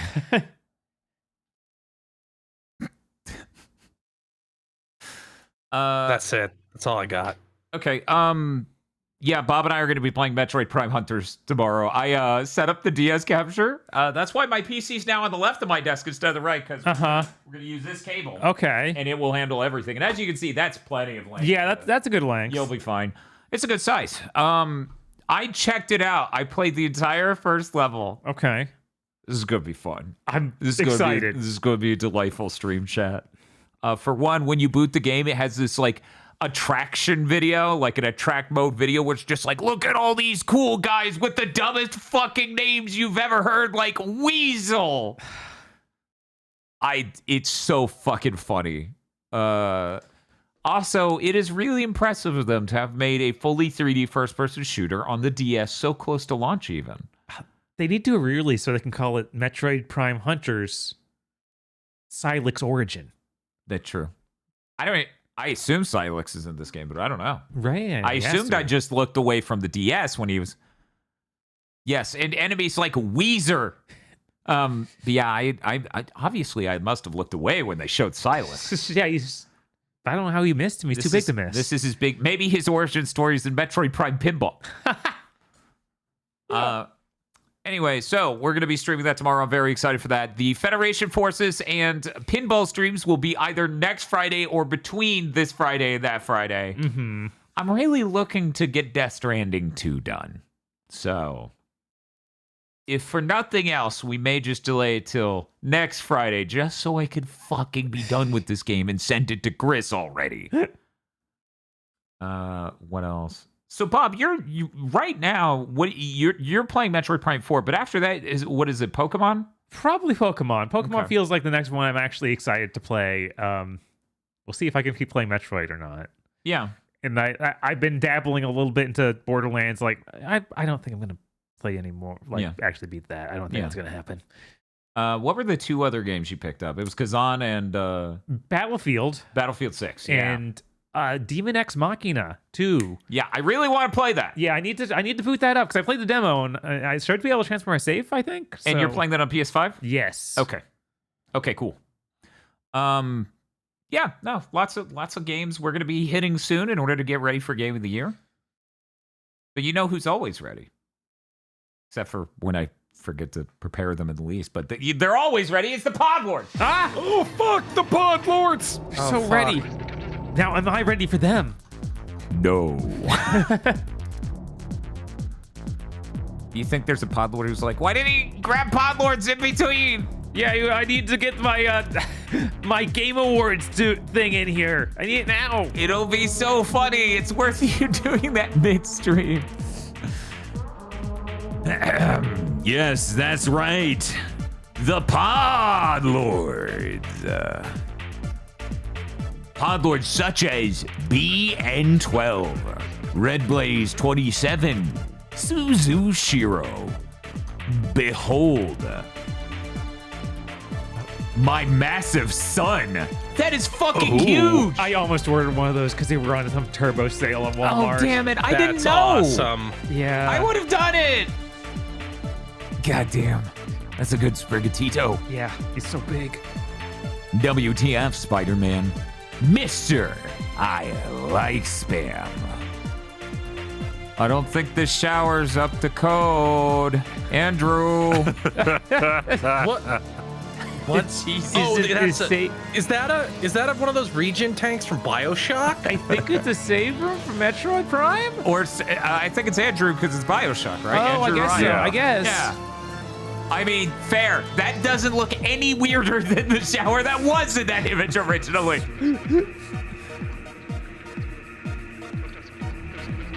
Shiny Mew, Chris C, Cooper Tank, Hashirei Soryo, Kaze no Yo-yi, Suki Yi Kara Wo, Padoru. Please change Podboard. Indigo Scythe, Hashire Soryo Kazano ni Skimi Mawaru Ho Paru. Pod. Get it? Cleansing pod. Ah! Pod. Oh, she's in it. Oh, That's- no. That's it. That's why she's slim looking. Okay. Yeah, she they is had the to like pod. adjust her to fit in. She is the Pod Oru. Shinji 16 would like to remind you, you matter, you are valid, and you deserve to be happy. Why the fuck is the spider here then? What the fuck? A raccoon hoping Jeff will deliver the good stuff. Well, you know, just go to the website, tell virtual Jeff how you felt. Soraline. Timothy Pfister. Wow, no way, I can't believe game name here. Won the Keely Wheelie Game Good Feely show. Is that a bear? Is that Kurt Cobain? Bearded Joe. The fuck do you mean this Bond movie has the Power Glove and secret Koreans? I'm glad you're enjoying your Bond journey, Podlord. I'm glad you're enjoying it. Epic Yakuza 2 reference with the secret Koreans. Pleochrome. If you antagonize Dan with the van, with the plan, that's a technical bout. Oh my god. Wow. It's so good. Thank you so much for whatever this is. It's clearly more It's 8 crazy nights again. It never ends. I feel like Cotton Hill is somewhere on this continuum. Man, I really hope KH4 is at the TGA fucking sequel series to Road Warriors. Holy shit, holy shit, holy shit. Ryogi Shiki. Seriously, is there a draft in here? God damn it. She's just at the bottom there. God. Wow. Divinity. Dragon Commander 2. Wow. Wow. Oh, Different Dimension Demon Vice King Requiem. Sorry. That name does not match this. No. No? It's No, like that not good is- enough for you? No, that name's way too cool for this guy. This is terrible. Why are you doing this to me, toddlers?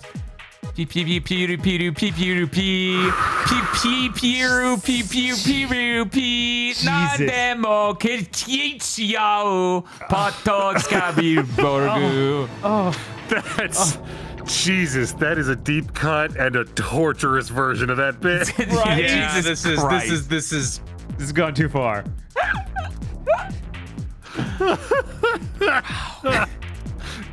Do the kids still watch Dokuro-chan? Fuck no, they Yeah, there's don't. no way.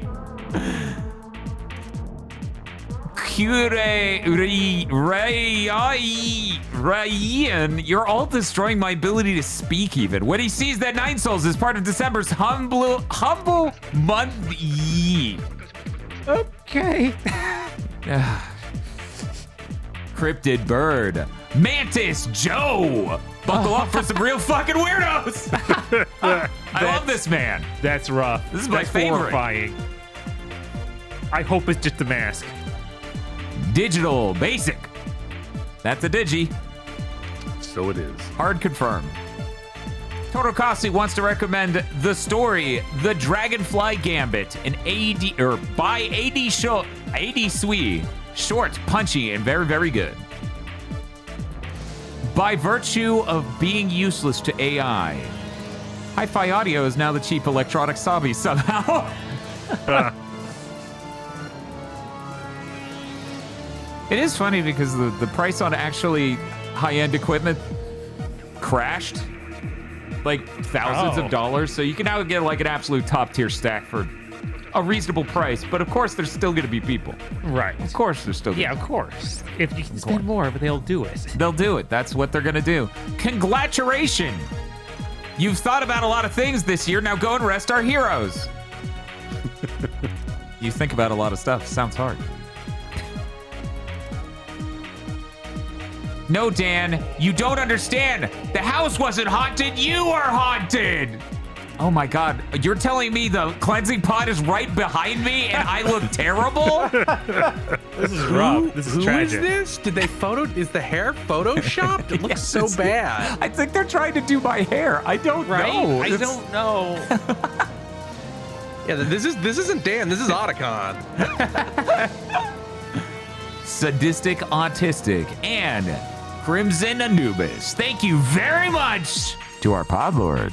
Thank you, Pod Lords. Thank you, podlords.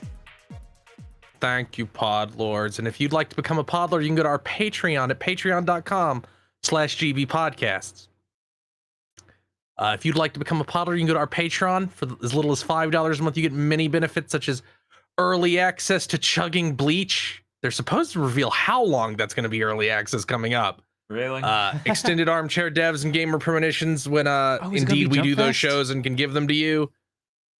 An entire movie called Isolation 119 about a man going to Thailand to tax write-off on his vacation for Thailand. It's a full feature-length film. You should watch it if you have. There's also multiple commentary tracks. It's like a web we keep trapping people in. You also get a patron-funded show, either a good show where we watch a good thing and it is patron-exclusive, or a bad show where we watch a horrible thing and it is public but has a patrons-only commentary track, and other benefits. That's patreon.com/gbpodcasts. And he always helps immensely to spread the word. Tell your friends, rate us on Thursdays, rate us on your podcasting app of choice, and leave a comment and subscribe if you listen on YouTube right now. Patreon.com/gbpodcasts.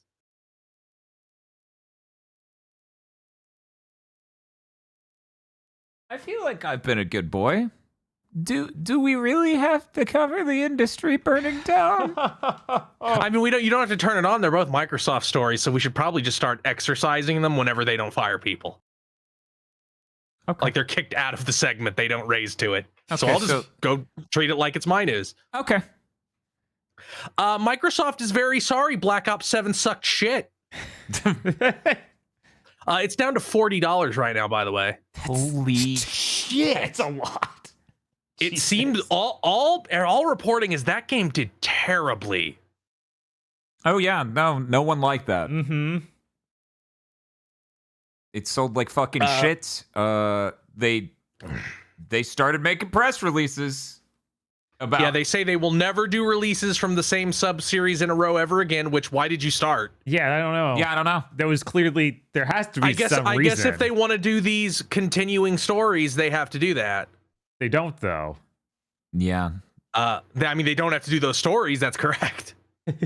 I think people could they- retain them for an extra year and come back to it. Could no, they? not Call of Duty fans. I mean, That's what they did before, though. Part of how we ended up here is that 1 year fumbled. So the studio had to make another game another year in a row. Uh-huh.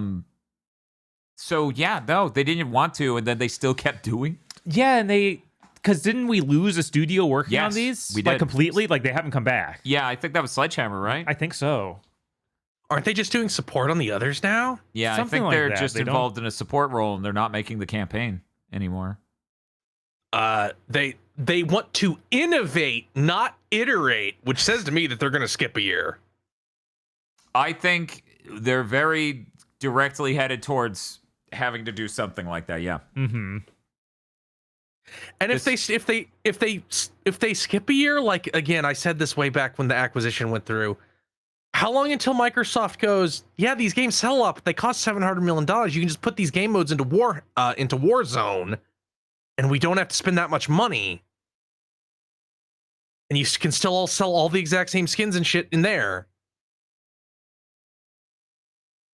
Or they just stop doing campaigns entirely. That's also possible. I feel like that's one of the reasons that people hate it so much this year, because they basically did that of like, oh, it's an always online weird campaign that no one likes.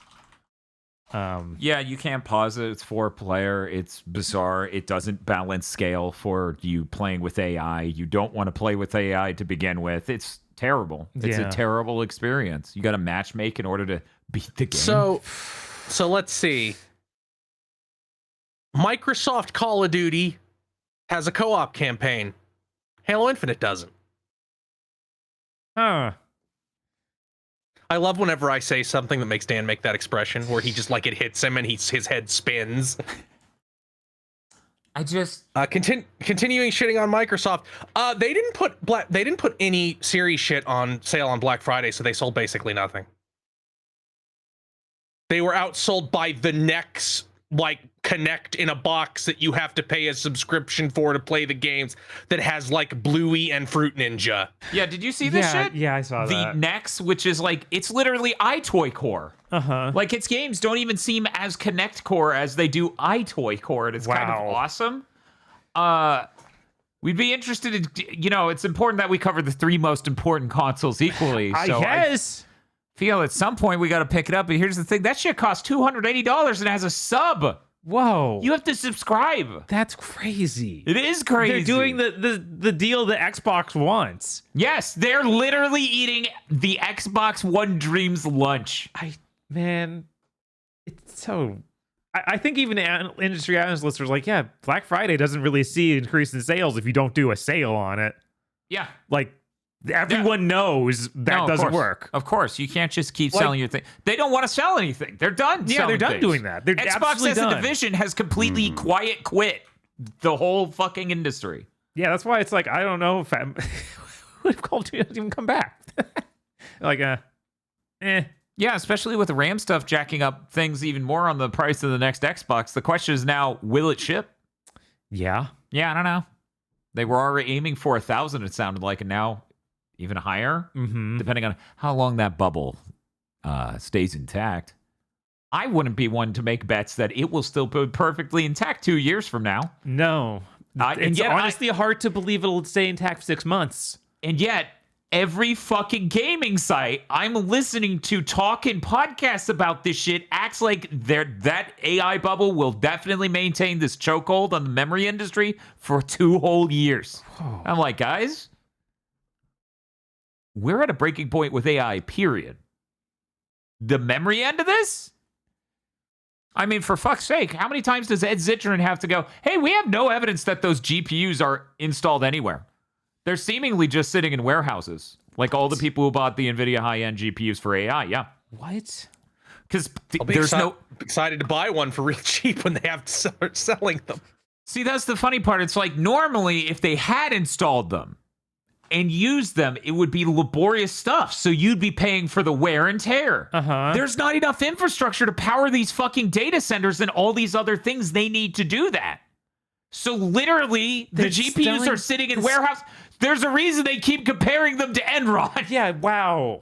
That's even worse than I thought. That's the point we're at. People should go to prison for this. So anyways, I would not be out here making bets that 2 years from now, AI will still have a lot of value in it and have a chokehold on all of these supplies.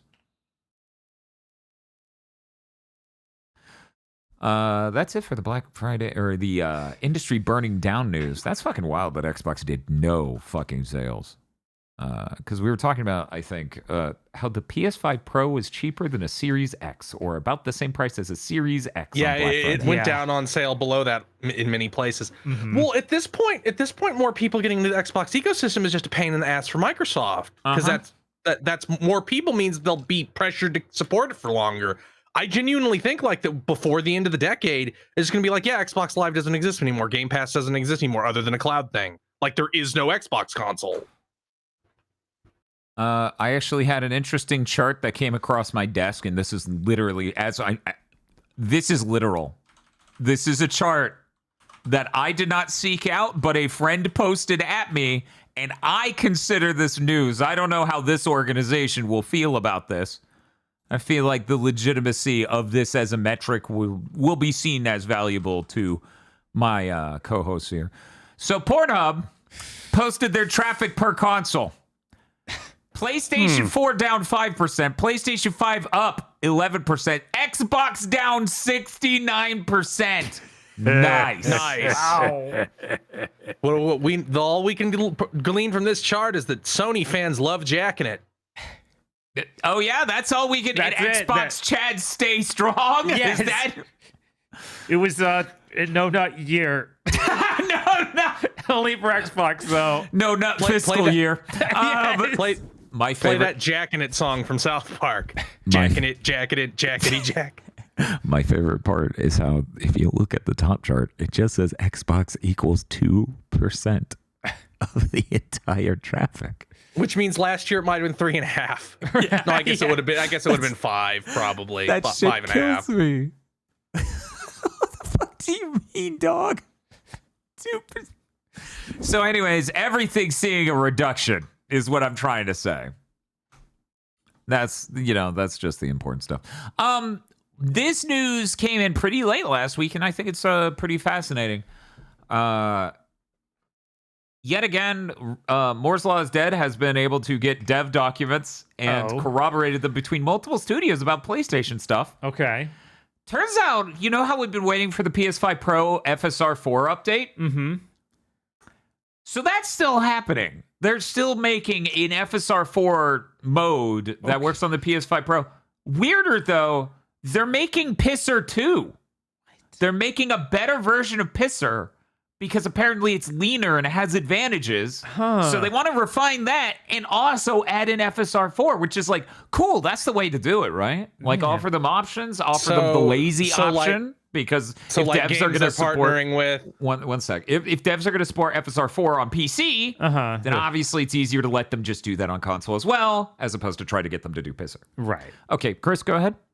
Yeah, it's just going to be like Sony funded games use Pisser 2, and then because they make their games look right, and then all these other ones are like, our game's noisy. Here's FSR. Yeah, honestly, that's probably where it's going to end up at. I wouldn't be surprised if there's a good overlap of AAA devs who do the Pisser implementation, because it could be, it would give them more horsepower back. It's kind of the idea there. Something really interesting with this, and two things. These are kind of intertangled. The dev tools for Pisser are just better than any of the FSR stuff, according to game devs. Like, these tools for implementing Pisser into your stuff and all this other tech is just way more documented, polished, and everything than anything AMD is giving developers. And then even weirder, PlayStation has a mode that enhances the visual artifacts of Pisser to help devs see what it's doing in their games. So that way I don't have to... We know that you're blind. We know you don't have Dan Video Games in your building with the bell going, fix this. So we made a mode that enhances it so the blind can see. That's really fucking interesting. I never would have imagined Sony's like, please, God, look at your game and see what's wrong with it before shipping. They need to stop anything like Silent Hill 2 from happening. Yes. Because people are blind. That was unbelievable. It's like, wow, you made a version of this game that looks like my PS5 is dying. Good job. So both of these are really cool news. I'm interested to see whenever that gets rolled down, whatever comes of that. Because, again, you want the version of TAA that devs could easily just take their efforts from PC and use that version, and maybe also a more optimized version that only works on PlayStation. I think that's really smart of them to do. That was it for that. I think that was all the news. I'm going to double check my documents and things before we end the normal news segment. But hey, Bob, let's go to you for some news. Sure. So just today, I don't know how this only got back to them now. Deus Ex Remastered has been delayed due to community feedback. That remaster is obviously bad, and everyone yelled at them like 2 months ago or something. Yeah, and me and Bob excitedly say we can't wait to stream it, which if you're making a remaster and GigaBoots says that, oh, that's not good news, man. They refunded pre-orders, so there's a real chance they just fucking can it. It's possible. Incredibly likely. There's let me go get this fucking screen cap. This from what they put out. How do you post what I'm about to post and not be like, we made dog shit. We need to get rid of this. I got this image. This is the one you're reaching for because I'm a fan. One I have is way funnier. I think it's fucking hilarious that they went this far and then they went, oh man. Yeah, I can't believe it took them this many months to realize, people didn't like that. It's like, guys, you could have done this in like 2 weeks. So like some in the original game, some of JC Denton's, like some weapons JC Denton's arm would be like in view. They didn't center it. Okay. So I don't understand. What's the problem? So it's weird. Like, yeah, it's a first-person shooter, but you're standing off to the right of the camera. Well, yeah, it's safer over there. it's They safer. won't see you as well. The camera's mostly covering your body. One sec. Let me pull this up. There we go. Is this? Yeah. What? Like, I think I played this. Was on this server in Gary's mod in 2007. Everything about this image looks terrible. That floor might be the worst looking thing in the image. That is incredible. I hope it comes back and looks even worse somehow. I do too. We pray for this every day because let me be clear, you're not going to hit a point where it's good enough. At no point are Deus Ex fans going to be glad you did this. Uh-huh. So you should just feed the wolves, aka me and Bob, with this terrible looking version. Then we could play it with like the Grand Theft Auto trilogy stream. Right. That got us in a Digital Foundry video. Do it again. Come on. It'll be fun. We'll have fun. How did that happen? How did they wait this long to I be don't like, know. Hey, They're like, dog, let's they've sneak been- it out during Jeff Keighley's show, basically. It's like, why? They're like, dog, they've been doing nothing but making fun of us for 5 months straight. I'm so upset. They announced another Nipponichi game that's coming out in Japan. Okay. Early next year. It's coming out March 26th. It's called Curse Warrior. It's apparently a dungeon crawler RPG. It's got a darker style to it, and it looks a little bit like Darkest Dungeon, like a similar like screens they show and setups. It might be good. I don't know. They haven't even released an English trailer, so I don't know if they even plan to bring this to us. I assume they do. Okay. Katsuhiro Harada announced that he's leaving Bandai Namco at the end of this year. So very soon. Yeah. It sounds like he just wants to do something new, and I assume Namco Bandai didn't want that. Yeah. He does go out on a high note by releasing a DJ mix of Tekken music on his SoundCloud. Yeah, he's got his mixtape over there. It's great. Yeah. Good for him. No, that's a fun listen, true. Do you think he's gonna do something new just like Nagoshi? I have to wonder if it's like, I feel like there's no way he's just like gets another fighting game included like Tekken. No, it's gonna be. Well, he also was over Summer Lesson, He was. so maybe it's a VR game like Summer's Lesson. It could also be Nina Williams, another Death by Degrees. Maybe. Yeah, I kind of wonder if part of this is like, man, shit went so bad with Tekken 8. I hate what the modern industry is. I got to get out. Yeah, no, Yeah, that's definitely Because he talked pretty candidly about how, like, yeah, they like Bamco promoted way too many creatives up into management, and then it's the product suffered, and we all hate it because we're not doing what we want to be doing. Yeah, and every time pricing stuff came up with the game, he's like, I don't make those decisions. That's not me. Uh-huh. So clearly he did not want the way this game, because I feel like it's not the worst monetization of any fighting game that's like modern and now coming out. They're like, yeah, $40 or something for these deluxe editions. That's the only way that the characters. Like, are you serious? Nobody wants to do that. And now he's done the only thing he could to make sure nobody asked him for shit ever again. Yes, He's safe now. I'm happy for him. right. Of course. No one can ask him for shit ever again. No, He's also apparently doing one more appearance at some fighting game yeah, it's a event next January. month. It's like the 30th anniversary of Tekken, and they're doing a tournament for Tekken in January. So yeah, this makes sense. It's yeah, it's 30 I'm glad he got out. Right, 31 years or so at Namco Bandai. Insanity. God, really? Yeah, fucking crazy.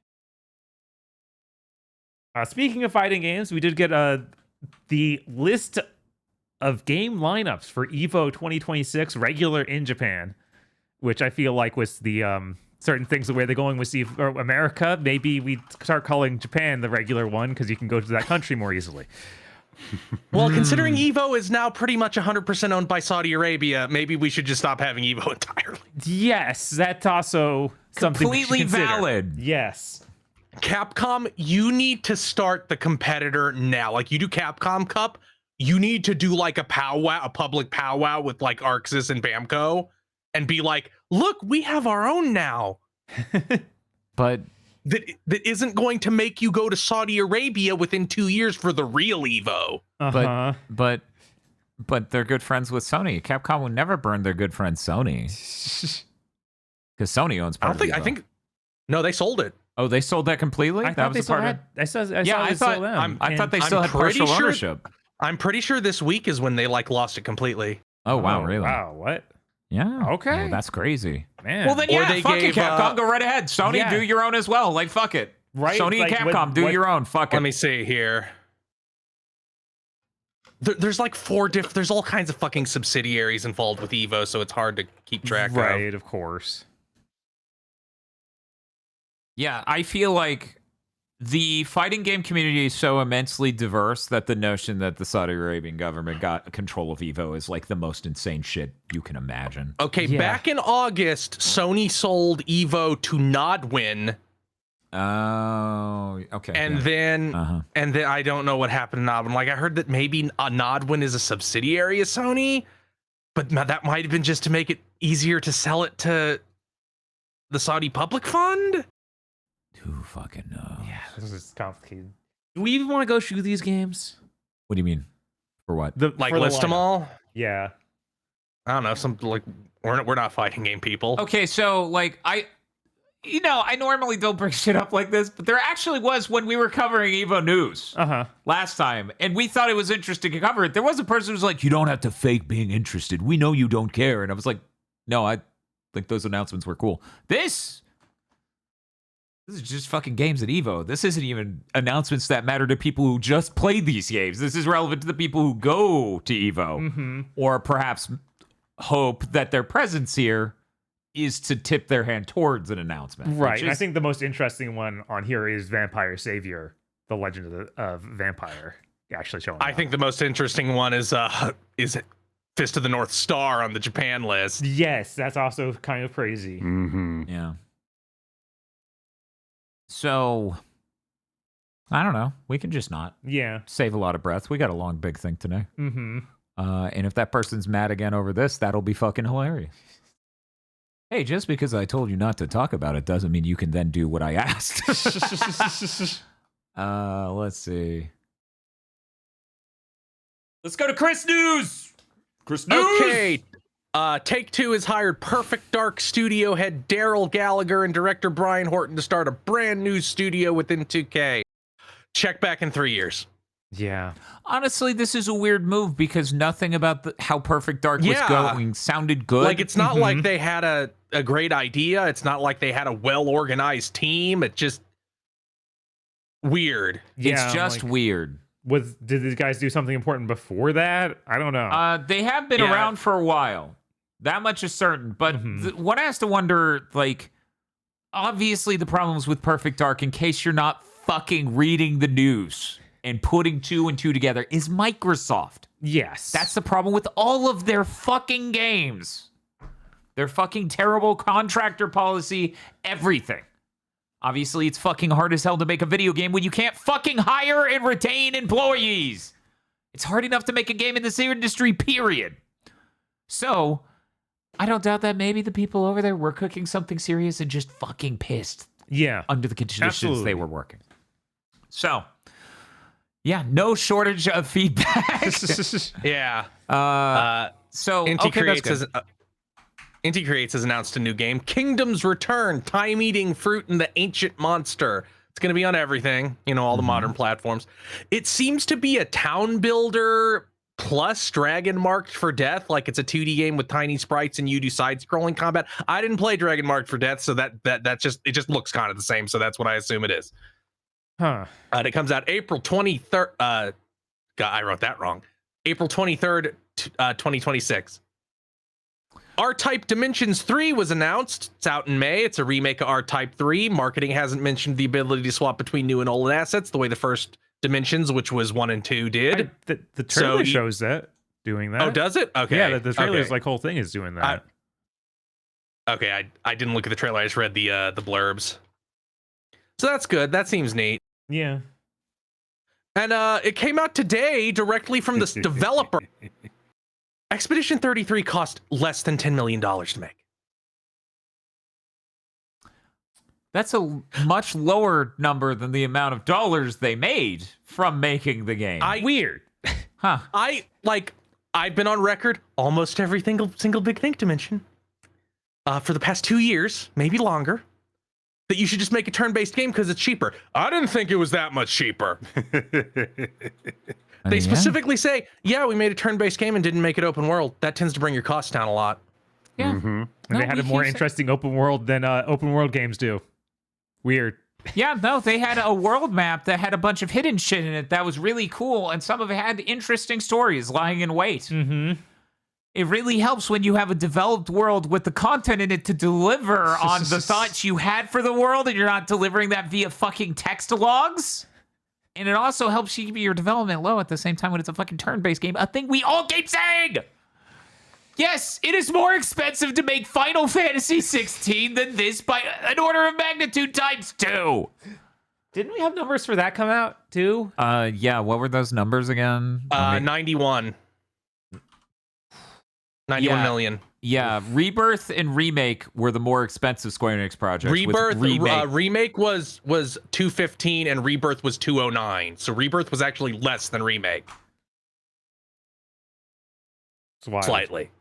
Wow, the power of reusing shit you already made. Mm-hmm. Yeah, maybe we should be doing more of that.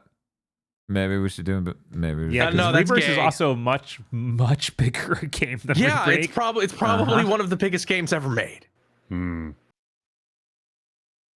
I'm trying to find that exact image. But yeah, imagine how much cheaper that would be if it was turn-based. Yeah, Probably I sure fucking do imagine. exponentially. At least half the cost off. Yeah, it's fucking wild. Yeah. It's fucking wild. I wonder if when But that's all my news.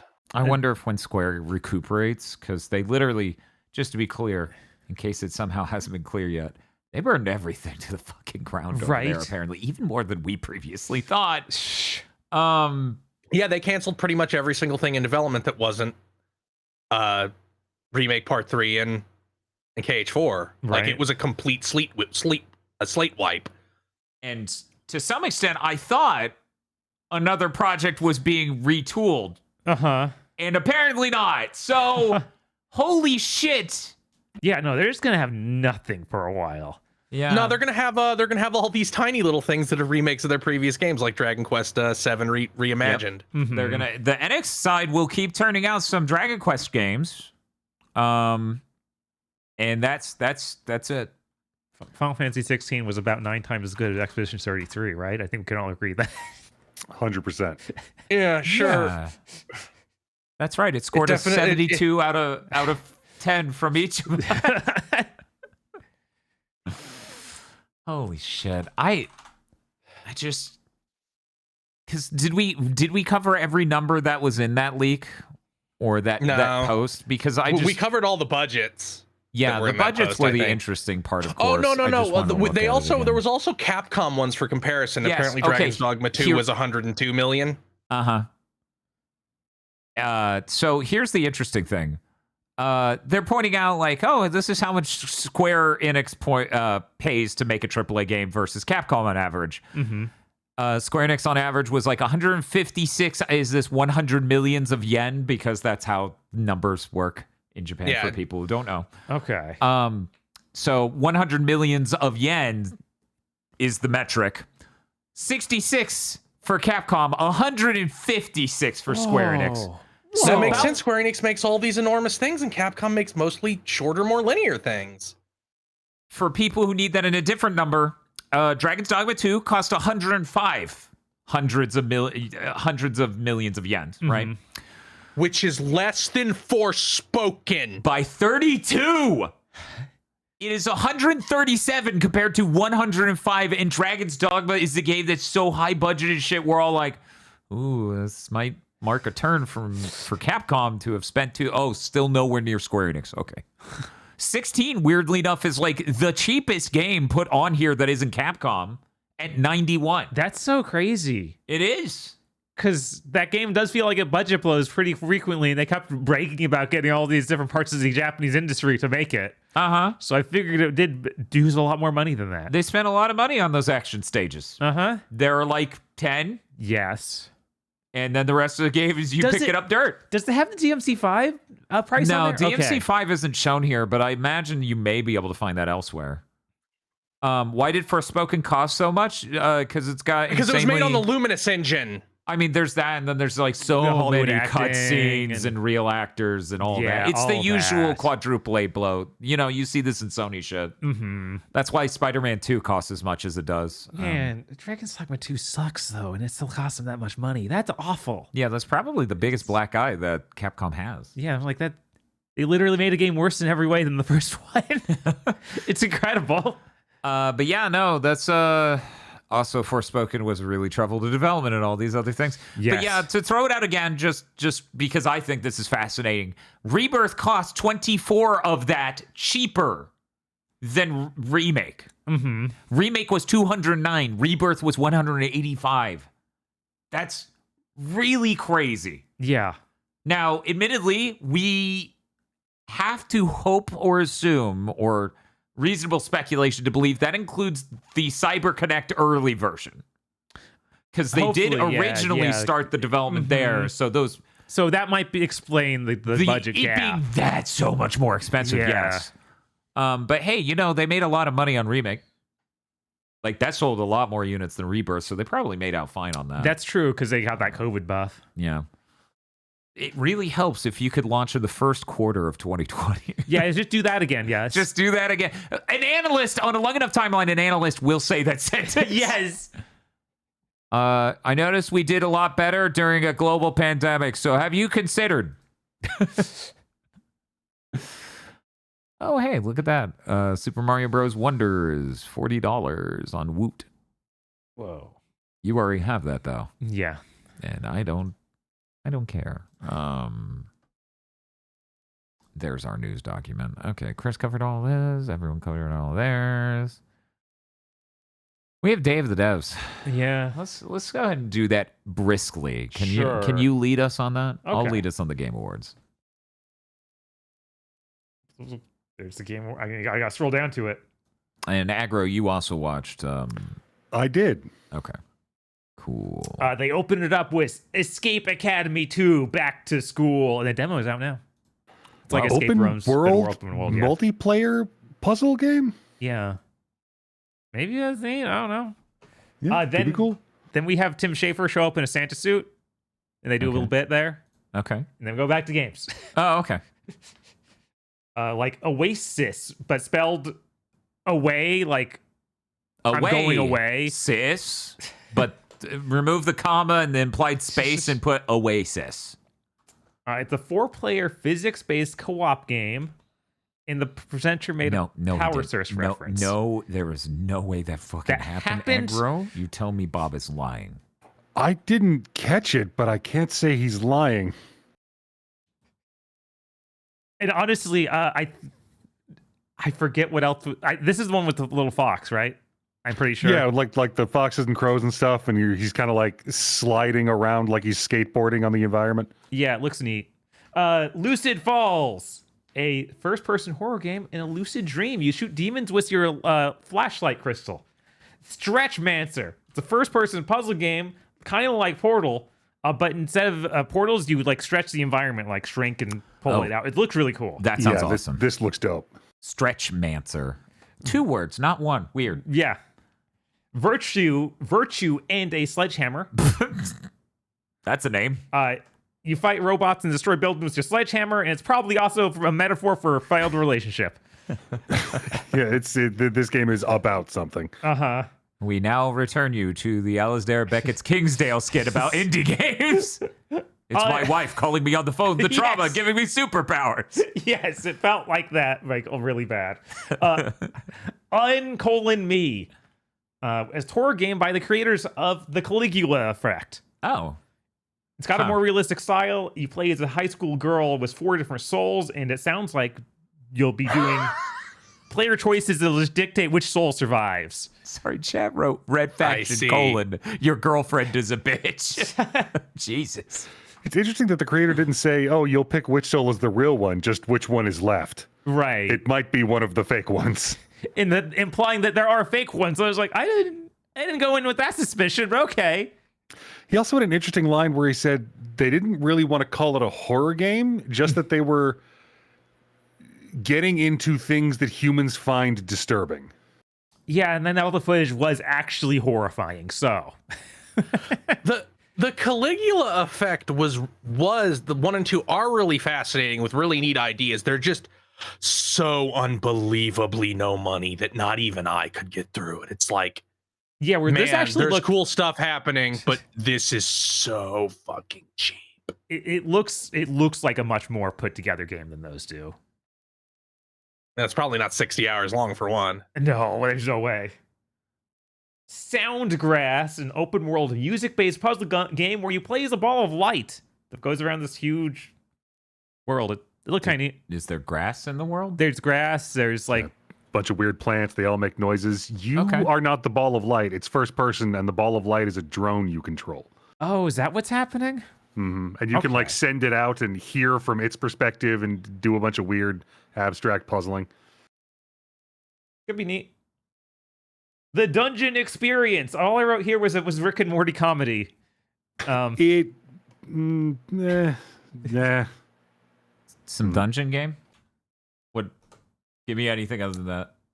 It seems to be a comedy game that where there is a dungeon, First but it person? doesn't. Third person? It 3D? is a 3D. first-person game in which a mud crab is running a Dungeons and Dragons themed theme park / business seminar. Mm-hmm.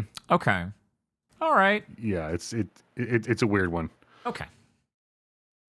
Scramble Knights Royale, Mhm. made by former Pixel Junk people. Oh, I have some guesses as to who. And it's a top-down like classic Zelda, but a battle royale. So that might be terrible or might be cool. I don't know. Miria, which is Mirria. It's a spot the difference style puzzle, but with a really cool art style where it's like a 3D painting almost, so you can see a mirrored reflection on like a pool of water. It's really neat. I definitely suggest checking out like the game, like visually, because it doesn't look quite like anything else I've seen. And it has a demo. Oh, right, and the presenter spoke mostly in buzzwords, which was weird for a game that was so artsy, but it was like, oh, the artist isn't you. God, like the art in that game looks really cool, but it looks really tedious to play.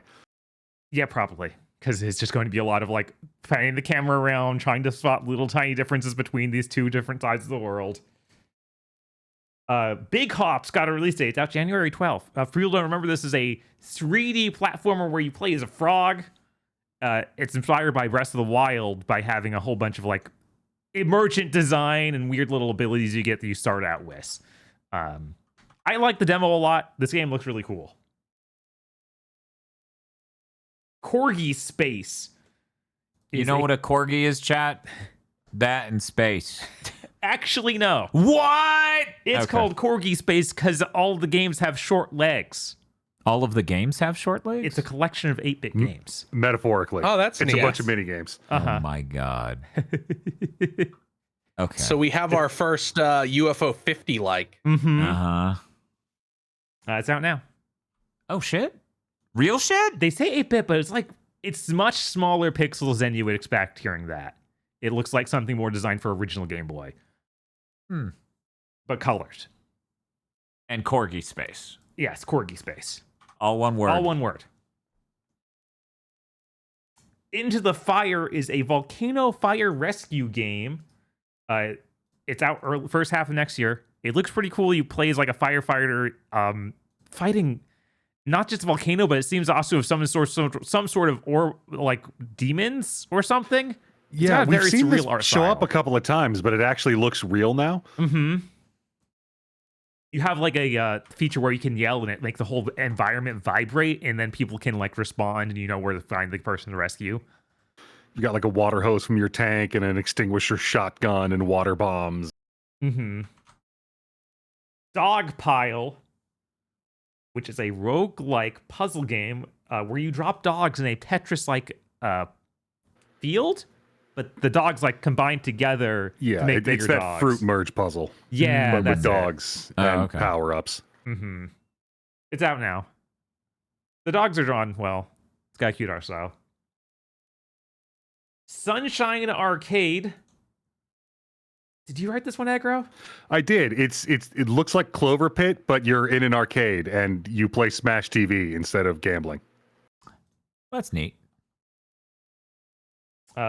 Moon and Troll Winter's Warmths. It's another Moon game.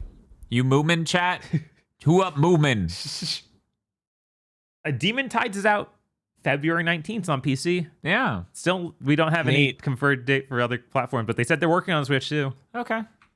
Is that the only platform they confirmed? I think that's the only platform they confirmed. Oof. Yeah, that dev is weird about that.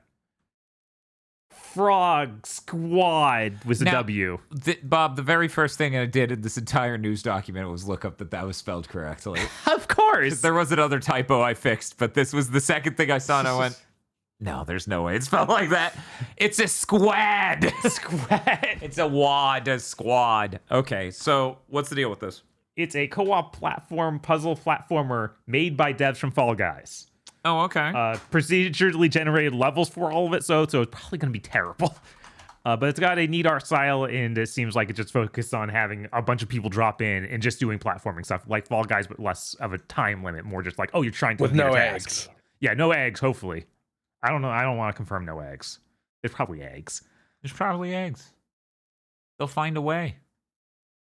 Yeah, it looks so much Fall Guys, it's kind of absurd. Yeah, right. I didn't expect it to have that much energy in similar with Fall Guys. That's kind of impressive. Astro Mine, co-op collect and craft survival voxels in space. Moving on. Find Your Words, a cozy game in which a non-speaking child uses a binder to communicate through pictures. And apparently, two of the devs have sons who are non-speaking. Oh, okay. So yeah, that seemed neat. Yeah. And then they ended out on Excavator 2025. And just to be clear, it's the 90s again. It starts with an X. Mhm. Excavator. It's a discovered NES prototype from Incredible Technologies. Mm-hmm. So yeah. Aggro has written, we finally found what Pixel Junk Shooter ripped off. 1 second. I'm gonna need to see this. I have accidentally highlighted the text Pixel Junk Shooter instead of the thing that was important. Excavator 2025. Oh my god. I am 8-bit is selling the cartridge for $100. Yeah, they're doing a physical cart. I don't know if there's any way to get this. Did you notice that? I think it also might be a thing where it's for charity in some way. Yes, it is. It is for the Video Game History Foundation. So that Okay. is a charity because it's a nonprofit. So all the proceeds from this go to that. My God, though. $100. Yeah, this is the first time I've watched one of these Day of the Devs things and I'm like, oh, this is like made like a real show. It's still too long, but I feel like there's actually decent numbers of things being shown here. It doesn't feel like you get caught up forever on each thing. Mm-hmm. Yeah, it seemed largely compelling. We also watched the Game Awards. That VOD is already, as I say this, available 4K 60 on My YouTube God. because the power of this internet connection. Let's talk about the Game Awards. Okay. It's gonna I'm the one suck who here in filled the out back. the You don't list. feel bad. There's a dog in the Free Yeah. Shepherd. It's a dog game. There's mysterious obelisks and you herd sheep. You get to be Lassie, but real. Imagine if Lassie was real. We all know she was fake. That was Dogs don't come in that color. that was That's just that was AI. True. That was just a deep fake television show. Decrepit. First person souls.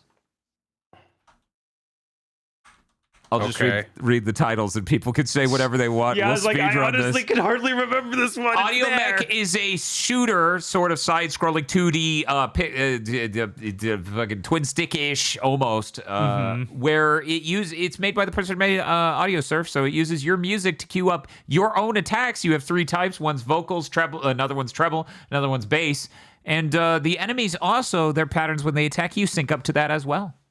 Audio Mech is the name of that one. I thought that looked sick as shit. Yeah, it might be cool. I would love to try that. I think that demo's out. Nice. I think that's what they announced. They showed another Pragmata trailer. It looked fucking nuts. My precious robot daughter. It's on Switch too, and they got an amiibo. And the demo's out like for PC now, and then later for PlayStation and Xbox. Yeah, and somebody in the fan Discord booted the demo on PC, and check this out. It pre-compiles your shaders. My God. Then there was Solasta 2. It has Ben Starr. I don't even remember. Right? Oh, And no. feels bad. Everything Ben Starr touches disappears from my memory. Like, sorry, you're voicing Kazan and Kazan. It's over, Ben Sar. Your career is I've done. already selected the girl mode.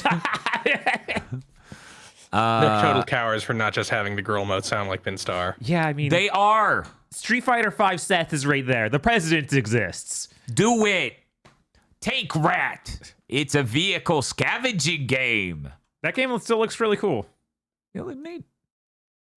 Bradley the Badger was absolutely hilarious. Basically, it's a 3D platformer where the game isn't done and the main character, who's a badger, has access to the dev tools, and the levels are parodies of popular games like Left 4 Dead, Bloodborne, and etc. And I assure you, this is so much better than it sounds, because it looks like a good 3D platformer with good graphics, and it's very charming. And it's made by the person who made those fucking Rabbids games with Mario. Oh, God, I forgot that was him. Yeah, I forgot was that their was the lead intro. into that. This one. Pretty fucking Jesus. wild, actually. Yeah, no, this is going to be great. Stupid Never Dies was a game that was shown. It's an action game. There's zombies. It looks very Lollipop Chainsaw, but it's not that. It is a NetEase studio. Wasn't it Hiroyuki Kobayashi? Yes. Yes.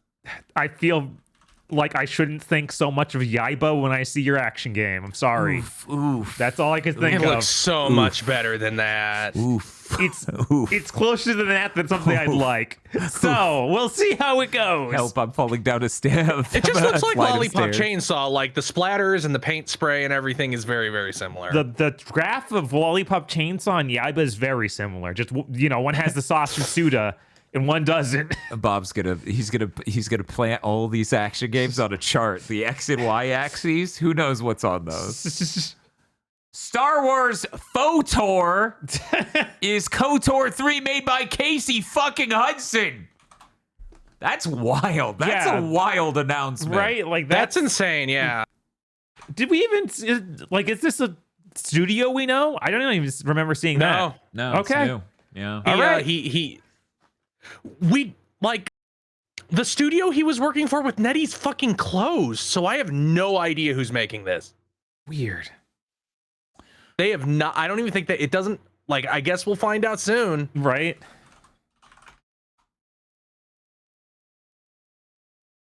There's a new Divinity game.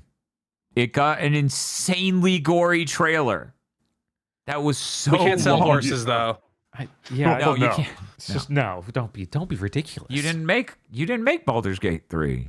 You don't get to sell horses.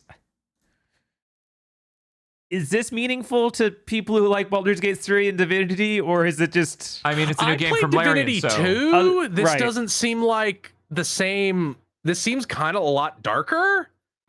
It is really dark. But I'm not really aware. I'm not really familiar with like the tone of the marketing for Divinity Original Sin 2. Yeah, I don't remember ever seeing a trailer with body horror and a lizard man in an orgy for the last one. yeah, I assume many people are excited just because it's Larian, and Baldur's Right. Gate 3 was great. So that's you don't need anything else. you don't give a shit about Divinity, but you do now. Now inherently, That's how you that care. works. That's how that works. For loop, which is the number 4 and the word loop combined. Whoa! How do they do it? By forgetting where the space bar is. This is that fucking bad robot Left 4 Dead game with Mike Booth. Anyways, I think that's right. and the Sony thing. Why did they announce this in advance? They I don't could have know. popped This it off would've- here, and right, people that would have would- been like surprised. It didn't look great, but It could be it fun. could be fun. I don't know shit. All I know is looking at it, it's like, yeah, I could imagine this going worse, and whatever, I guess. Yeah, But no, again, the characters don't seem like iconic We didn't You hear know, any the Left 4 fun. Dead characters are great. Yes. They're very well made. I'm not getting that read off of anyone in this, really. Yeah, I didn't feel like they were trying to promote that. Like I didn't hear voice lines from them or anything. So I don't know. Yeah, it seems more. It's probably gonna be. They're probably gonna have loot somehow, so it's gonna have custom characters, and it's like a big. Like Left 4 Dead 2 wouldn't be nearly as well beloved if not for pills here and chocolate helicopter. Sony needs to stop announcing multiplayer games. Period. Yeah. They need to do that. They need to start announcing anything else. I know Sony's name wasn't even on this here. I didn't see it. It popped the logo at the beginning. Okay. Yeah, no, Sony should just hide that they publish these things. Anyways, Coven of the Chicken Foot. You're an old grandma lady in the middle of the woods, and there's so much mystery and darkness about. And you hang out with a horrible frog sheep thing that is very tall and bipedal. It seemed neat. This is made by Bruce Straley, the other half of the Naughty Dog that made Uncharted 1, 2, Uncharted 4, and Left 4 Dead. The Last of Us. And after Uncharted 4, he was so burned out he fucking left. Mm-hmm. So he's finally turning out a game at his new studio. Cool. Looked delightful. Ontos. Soma devs. Enough said. If you're interested, other than that, it has completely left my mind. It was too abstract. Space. Space madness. Or space rudeness. That's no excuse for space rudeness. South of Midnight is coming to new platforms in spring. That was PlayStation and Switch, right? I think that's right. Yeah. Cool. They announced this during them getting, what was it? The accessibility or Games for Impact. Can't remember which. Was it Impact? Yeah. 'Cause they didn't get I think it was accessibility. Impact, yeah. Doom got accessibility because not only does it have real accessibility features, it also has difficulty tuning accessibility features, which should have a word other than accessibility tied to it, in my opinion. Because while I like those features in some cases, like if there was a dumb brain dead baby mode for Kazan, I would be like, hell yeah, let's go. That game looks visually awesome. They did put it in easy mode. Maybe I should try that out. Maybe you should try that out. Jonathan blows his fucking... Chris, do you want to read this? I feel like you're really proud of this. Okay, Jonathan blows his braids out. New game announced, Order of the Sinking Star. It's like a big interconnected Zelda 1 world with 4 different characters, and you solve puzzles. Yeah, it seemed really neat that there's screen space puzzle stuff, but the entire world is just seamlessly collating all of them. That seems neat. The weirdest part about this, and you'll know this from watching us watch it live, he showed this game off already at a fucking university or something, doing a speech about making his own programming language and how this was a thing that they put together to show off having successfully made that. And he would spend most of his speech talking about compile times and things. And I'm just like, in fact, if you're a really good listener to Big Think Dimension, you heard me and Bob talk about how weird all of that was earlier this year, like months ago. So I had no idea that was like going to be his full ass game. Right. Which now that I see the seamless nature of it, it totally makes sense.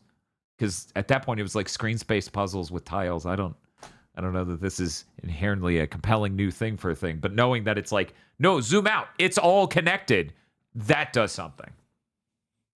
It's shit. What's the name of that Sokoban game everyone started to care about for the first time ever? Because Void Stranger. It's Void Stranger, made by Jonathan Blow. I'm saying it here first. Oh yeah, saying that is just, somebody just got cholera from you saying that. Oh, I'm going to Twitter with that one. Not Blue Sky though. I'll just dump that on Twitter and then not even look at it ever again. Exodus. So, when we watched Secret Level, there was a thing that was for a game that was like MIA. And it was just like, yo, space travel causes time dilation. Isn't that crazy? And we're like, I guess. Seems okay. I didn't hate it. Anyways, this is that game, and it looks nothing like that. It has a bunch of interesting shit in it. Yeah. Yeah, it looked about as far removed from that you could imagine. Like, I think they implied a bunch of this stuff near the end of that short, but Yeah. I feel like it's really funny that the like secret level is supposed to function as a marketing arm for this exact thing, and it feels like we're the only humans who can even connect these dots. Because anyone else who watched it left their brains entirely forever. Because it wasn't tied to anything. It was a floating thing out in the little raft out in the ocean. But yeah, look very Mass Effect. If you're into Mass Effect, hey, Exodus, check it out. because That actually looks good. right now this game might actually come out, unlike Mass Effect 4. 5. Like I've just given up. It's 5. Even it really shouldn't be, but they're gonna insist it is. We could just not call, we pretend that Andromeda doesn't exist. No, that's 4. Sorry. That's what they should do, but they won't. Warlock D&D. It's a cool action adventure game with spells. It did look sick as hell. Trailer played Tool music. Wizards of the Coast is like, I know when you grew up. 1 second, I will get the shit from the back. And I'm like, fuck you, dude. Come on. Control Resonant looks absolutely insane. It's an action game this time instead of a shooter. And you play as the sibling. Because apparently, your sibling has gone AWOL or fishing. Unclear. Unclear. It could, one of these two is what they've done. Yeah, I'm very curious how this goes. Remedy's been making really interesting stuff, and I don't have any confidence in them making a good action game, but I want to see what it is. They're not going to make a good action game, but they're going to make a great motherfucking video game. Right. Yeah. I at least want to see how that magic transforming bar works. Yeah. So fucking awesome. I wasn't very fond of Control's combat, but this seems much more like a kind of thing I'd like, even if it's kind of bad. Mm-hmm. Yeah, I'm a little sad they aren't trying to fully explore like making an action shooter again, but I guess they're working on Max Payne for that. So yeah, honestly, I'll take this. I don't like shooting. I don't like any of the combat in their games. I'll take their interesting, quirky action game over that. Right. Gang of Dragon. Remember when Nagoshi's like, I don't want to make Like a Dragon anymore. I'm leaving. Well, turns out that was I don't even bullshit. think it was that. I think it was literally just, Nettie's fucking gave me a bunch of money. He's making this. You play as a fridge man. A man that's shaped like a fridge who's gonna fucking ruin everything, and it's so great. It's reminding me like his look is super similar to this Korean action movie that I've seen trailers for, but I have no idea what it is. And the dude from those is in Death Stranding too. Uh-huh. I don't actually know anything that Don Lee has been in. It is Don Lee? Of course. Yeah. Okay, that explains. I was like, this looks just like him. Meanwhile, I'm looking at this guy and I'm just like, this dude has to be an actor. I wonder who that is. I'm glad they're putting this dude as the main character. I love this. He looks like he's gonna fuck up every human who looks at him wrong. Yeah, no, I really want to see the movie that he basically is this character in. I wonder if this is just gonna be like he's in more Eternals. linear action thing. Oh yeah, I think he is. As Gilgamesh. What the fuck? Okay. What the fuck? What the fuck? Why'd they make that? What idiots? What's wrong with them? Here's the problem with me and Bob. Okay. Eternals is Marvel, right? Yes. I told Bob we're coming up on a dangerous situation with the Marvel movies. Because I haven't seen the first 2 Thors. But outside of that, I think and Guardians of the Galaxy 2 and 3. Mm-hmm. But outside of that, I better commit to watching all the rest because I'm just going to look like a racist if I don't watch Shang-Chi and Black Panther and that's all that's left. Right. It's like, no, Dan, you have to. You have to watch Black Panther. You don't have to watch Shang-Chi. I don't want to watch any of them. And I need to keep the Eternals there and be like, see, I didn't watch the Eternals. I'm not a racist. Yes. Only you would worry about this.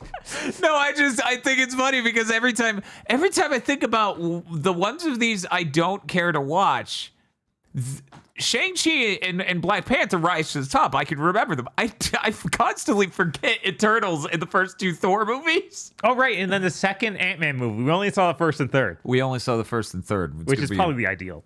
Probably. We're probably fine to skip Ant-Man and the Wasp. Anyways.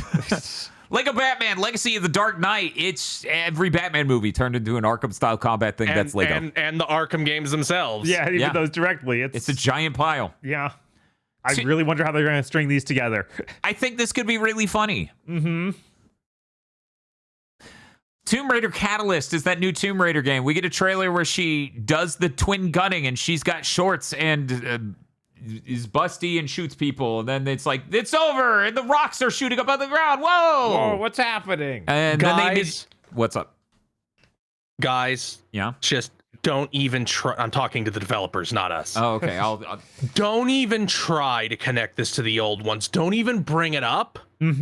Yeah, we just need a clean break. Just be like, hey, this is like the old And ones. that feels like what this is. Like I can see them desperately trying to be like, no, all those friends from the streaming cartoon that was obviously trying to combine both Tomb Raiders into one, they're all off camera and won't be in this game. It's in a text drop. Oh, according to this letter I got. They also announced Tomb Raider Legacy of Atlantis, which is another remake of the first Tomb Raider. But this one's actually like a full-on, This like, is a full-on super remake, but high-quality that's the remake. thing. They technically already did that. They did that on the PS2, remember? Oh, yeah, they did Legacy or Legends? I can't remember. I think it's Legends, but yeah, I think it's Legends. So this is hilarious. They keep doing this. Right. And that's awesome. That's really funny. Anniversary. Thank you, chat.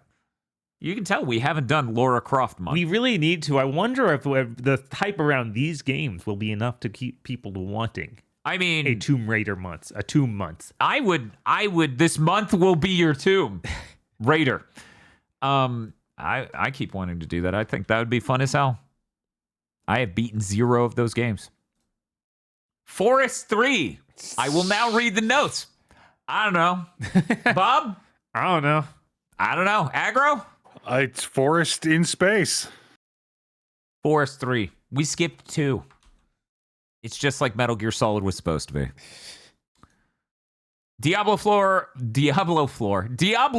Lord of Hatred. It was a fucking sick trailer of a paladin fighting demons. I loved it. I wish I liked that game more. I swear to God, because you said they said it, I think, that they were like, you could play as the paladin today. Yeah, I thought like, it said excuse that. you? And then the actual expansion's much later. So I need to look into that. Bob, you were talking about No Law from Sci-Fi. It's a sci-fi shooter, first-person shooter by the Ascent devs, which I think it's the Ascent, not just Ascent. Okay. For people who don't remember Game of the Year 2021, like it's some fucking scar in their life for the rest of time, I, in fact, talked about that game a little bit in my preparation for it because I did play it. That game is gorgeous, like isometric 3D twin stick shooter that has like almost Shadowrun sort of things going on with its world building and interconnected nature. It was really cool. So I'm sad to say this might be cool, but it doesn't do nearly as much for me as that sort of thing did. And I kind of wish they revisited that and refined it because that game was a little rough on launch. It had some glitches. Total War Warhammer 40K. They found a way to put war in war. War. There is only war. Grim Darkness. How grim? Grim Darkness. Okay. Grim Dark. They announced a new fucking Ace Combat game. Ace Combat 8 Wings of Thief. Holy shit. Yeah. That looked awesome. I can't believe we're getting one of those. You're going to hear that one more time. Uh-huh. Star Wars Galactic Racer. I can't believe we're getting one of those. It's done by people from Criterion, right, who made Burnout in the fucking Need for Speed games. They teased Sebulba. They did have old man Sebulba. Will we get Vader or Anakin in a pod racer? No, just Ray. What? Okay. Bob, no, you can't be making... Now we're sexist and racist for not watching Shang-Chi or Black Panther. Oh, no. Oh, no.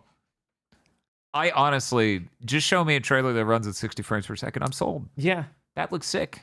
It wasn't just pod racing is the important thing. It was also using, like, speeders. Yeah, they actually did not show any pods. Uh-huh. But the implication is there with Sebulba. So Sebulba is there.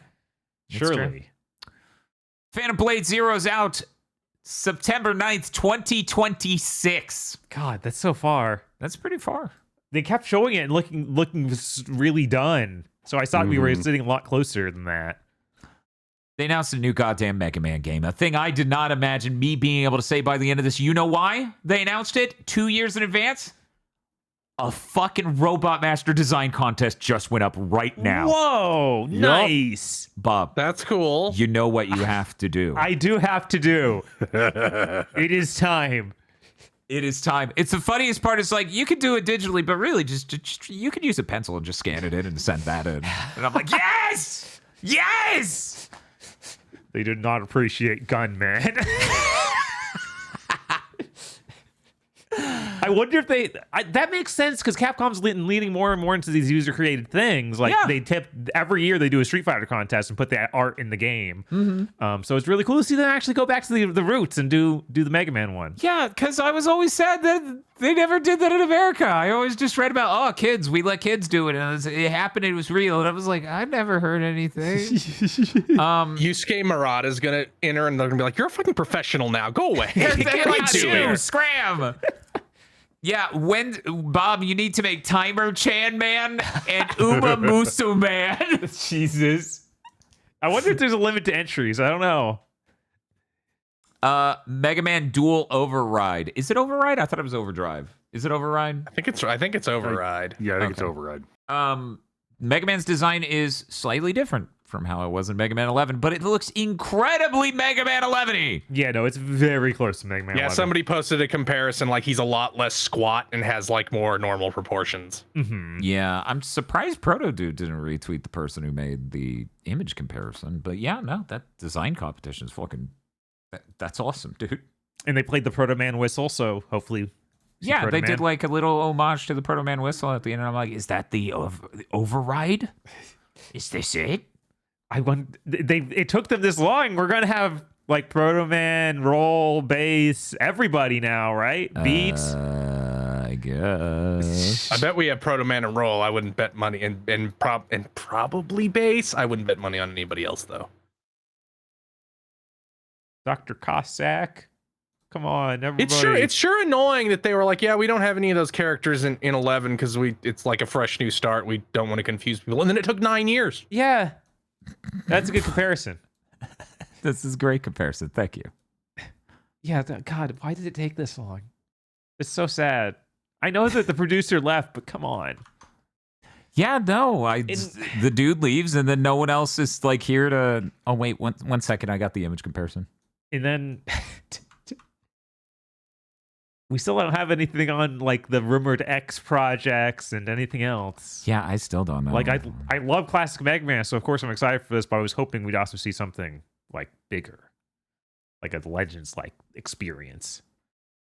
Someone in chat felt the same way about Lara Croft. They were like, I was hoping they would be bigger. I was hoping for bigger. Yeah, we got a few images here of how it's going. These are important. These might inform you about the new game. Who knows? Oh, 1 second. This is a fucking stellar image. I'm going to need this image forever, actually. One moment. We might need to replace the industry burning down segment image with holy shit. Mega Man, the US is burning down. No, it's just the Western game industry. This ain't about him. This ain't about him. This is about me. Jesus. Anyway. And then, finally, some brave individuals announced a game to move the first-person shooter forward. People who worked on Titanfall and Apex Legend are here to announce High Guard, this really cool aesthetic game that slowly reveals it's a free-to-play hero shooter. Now somebody on Blue Sky said this, so I just know that I'm acknowledging that, so it's not just me stealing it. Overwatch.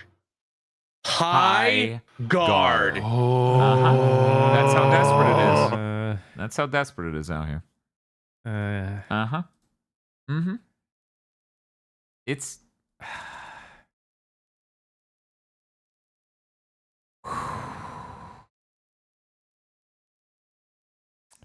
Kind of weak way to end the show after Mega Man. After Yo, what the fucking, fuck's wrong with him?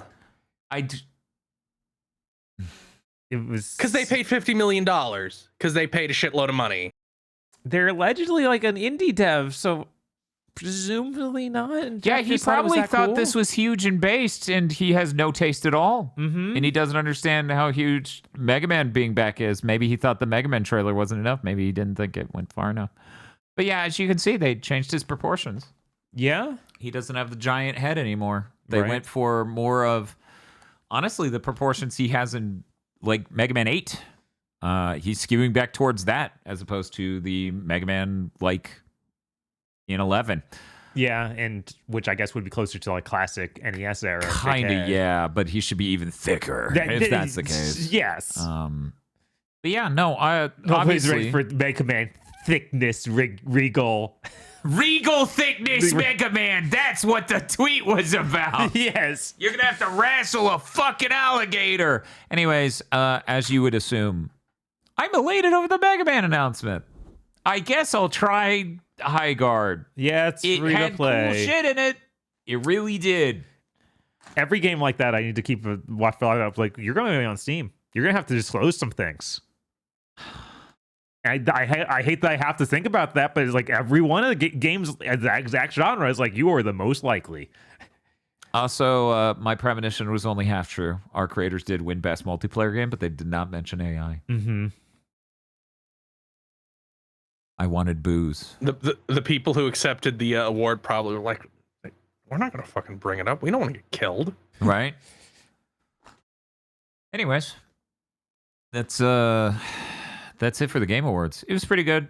We gave it on average an A- because holy shit, they announced some motherfucking video games. Yeah, they announced a lot of shit. Mm-hmm. There was the fucking nightmare mode where they're like, on the Epic Game Store, Hogwarts Legacy is free right now. And I'm like, Jeff, fuck off, Jeff. Yeah. And then he's like, but that's not all. Fucking Harry Potter is coming to Fortnite later this month. And I'm like, oh, this is like so many things. And you can hear the audience start groaning, and Jeff just goes, this is the world we live in. And I'm like, holy shit, Jeff knows.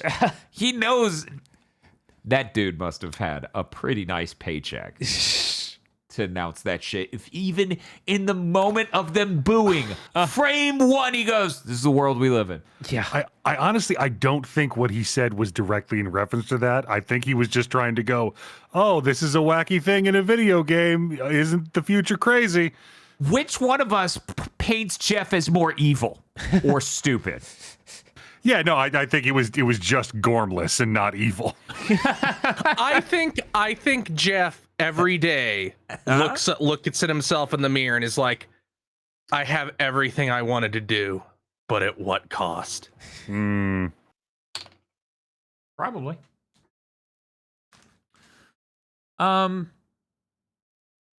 That's it. Yeah. That's it for Big Thing to mention. As I said, Bob and I are going to be playing Metroid Prime Hunters tomorrow, which is going to be fucking hilarious. A DS game trying to be a full-scale fucking Prime experience with the fucking stylus controls. Yeah, that's a nightmare. I'm so And excited. it still wants us to scan shit. Oh my god, of course it does. Because what the game is now scanning, I guess it can't exist. Retro Studios maybe hacks. No, they have one thing they love, and they know that obsessive compulsive people also love it. And it's scanning everything in the game. By the way, for anyone who's interested, I only got about 67, 50, let's say 50% of the scans in Metroid Prime 4, but 78% of the items because, well, I can't say actually. So anyway, that's going to do it for this episode of Big Thing to Mention. Join us tomorrow. I'm going to be very excited. Chris is taking a break because he's still sick. Dr. Aggro, what are you up to? I mean, there's an Octopath Traveler came out. That's all I'm going to be doing. Fair enough. Yeah. Anyways, that's going to do it. See you all next week.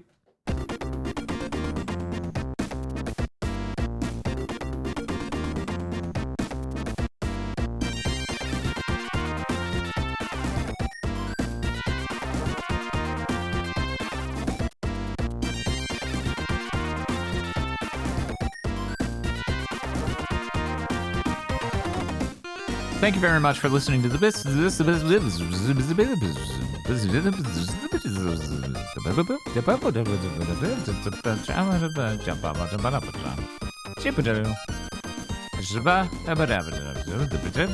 Isolation 119.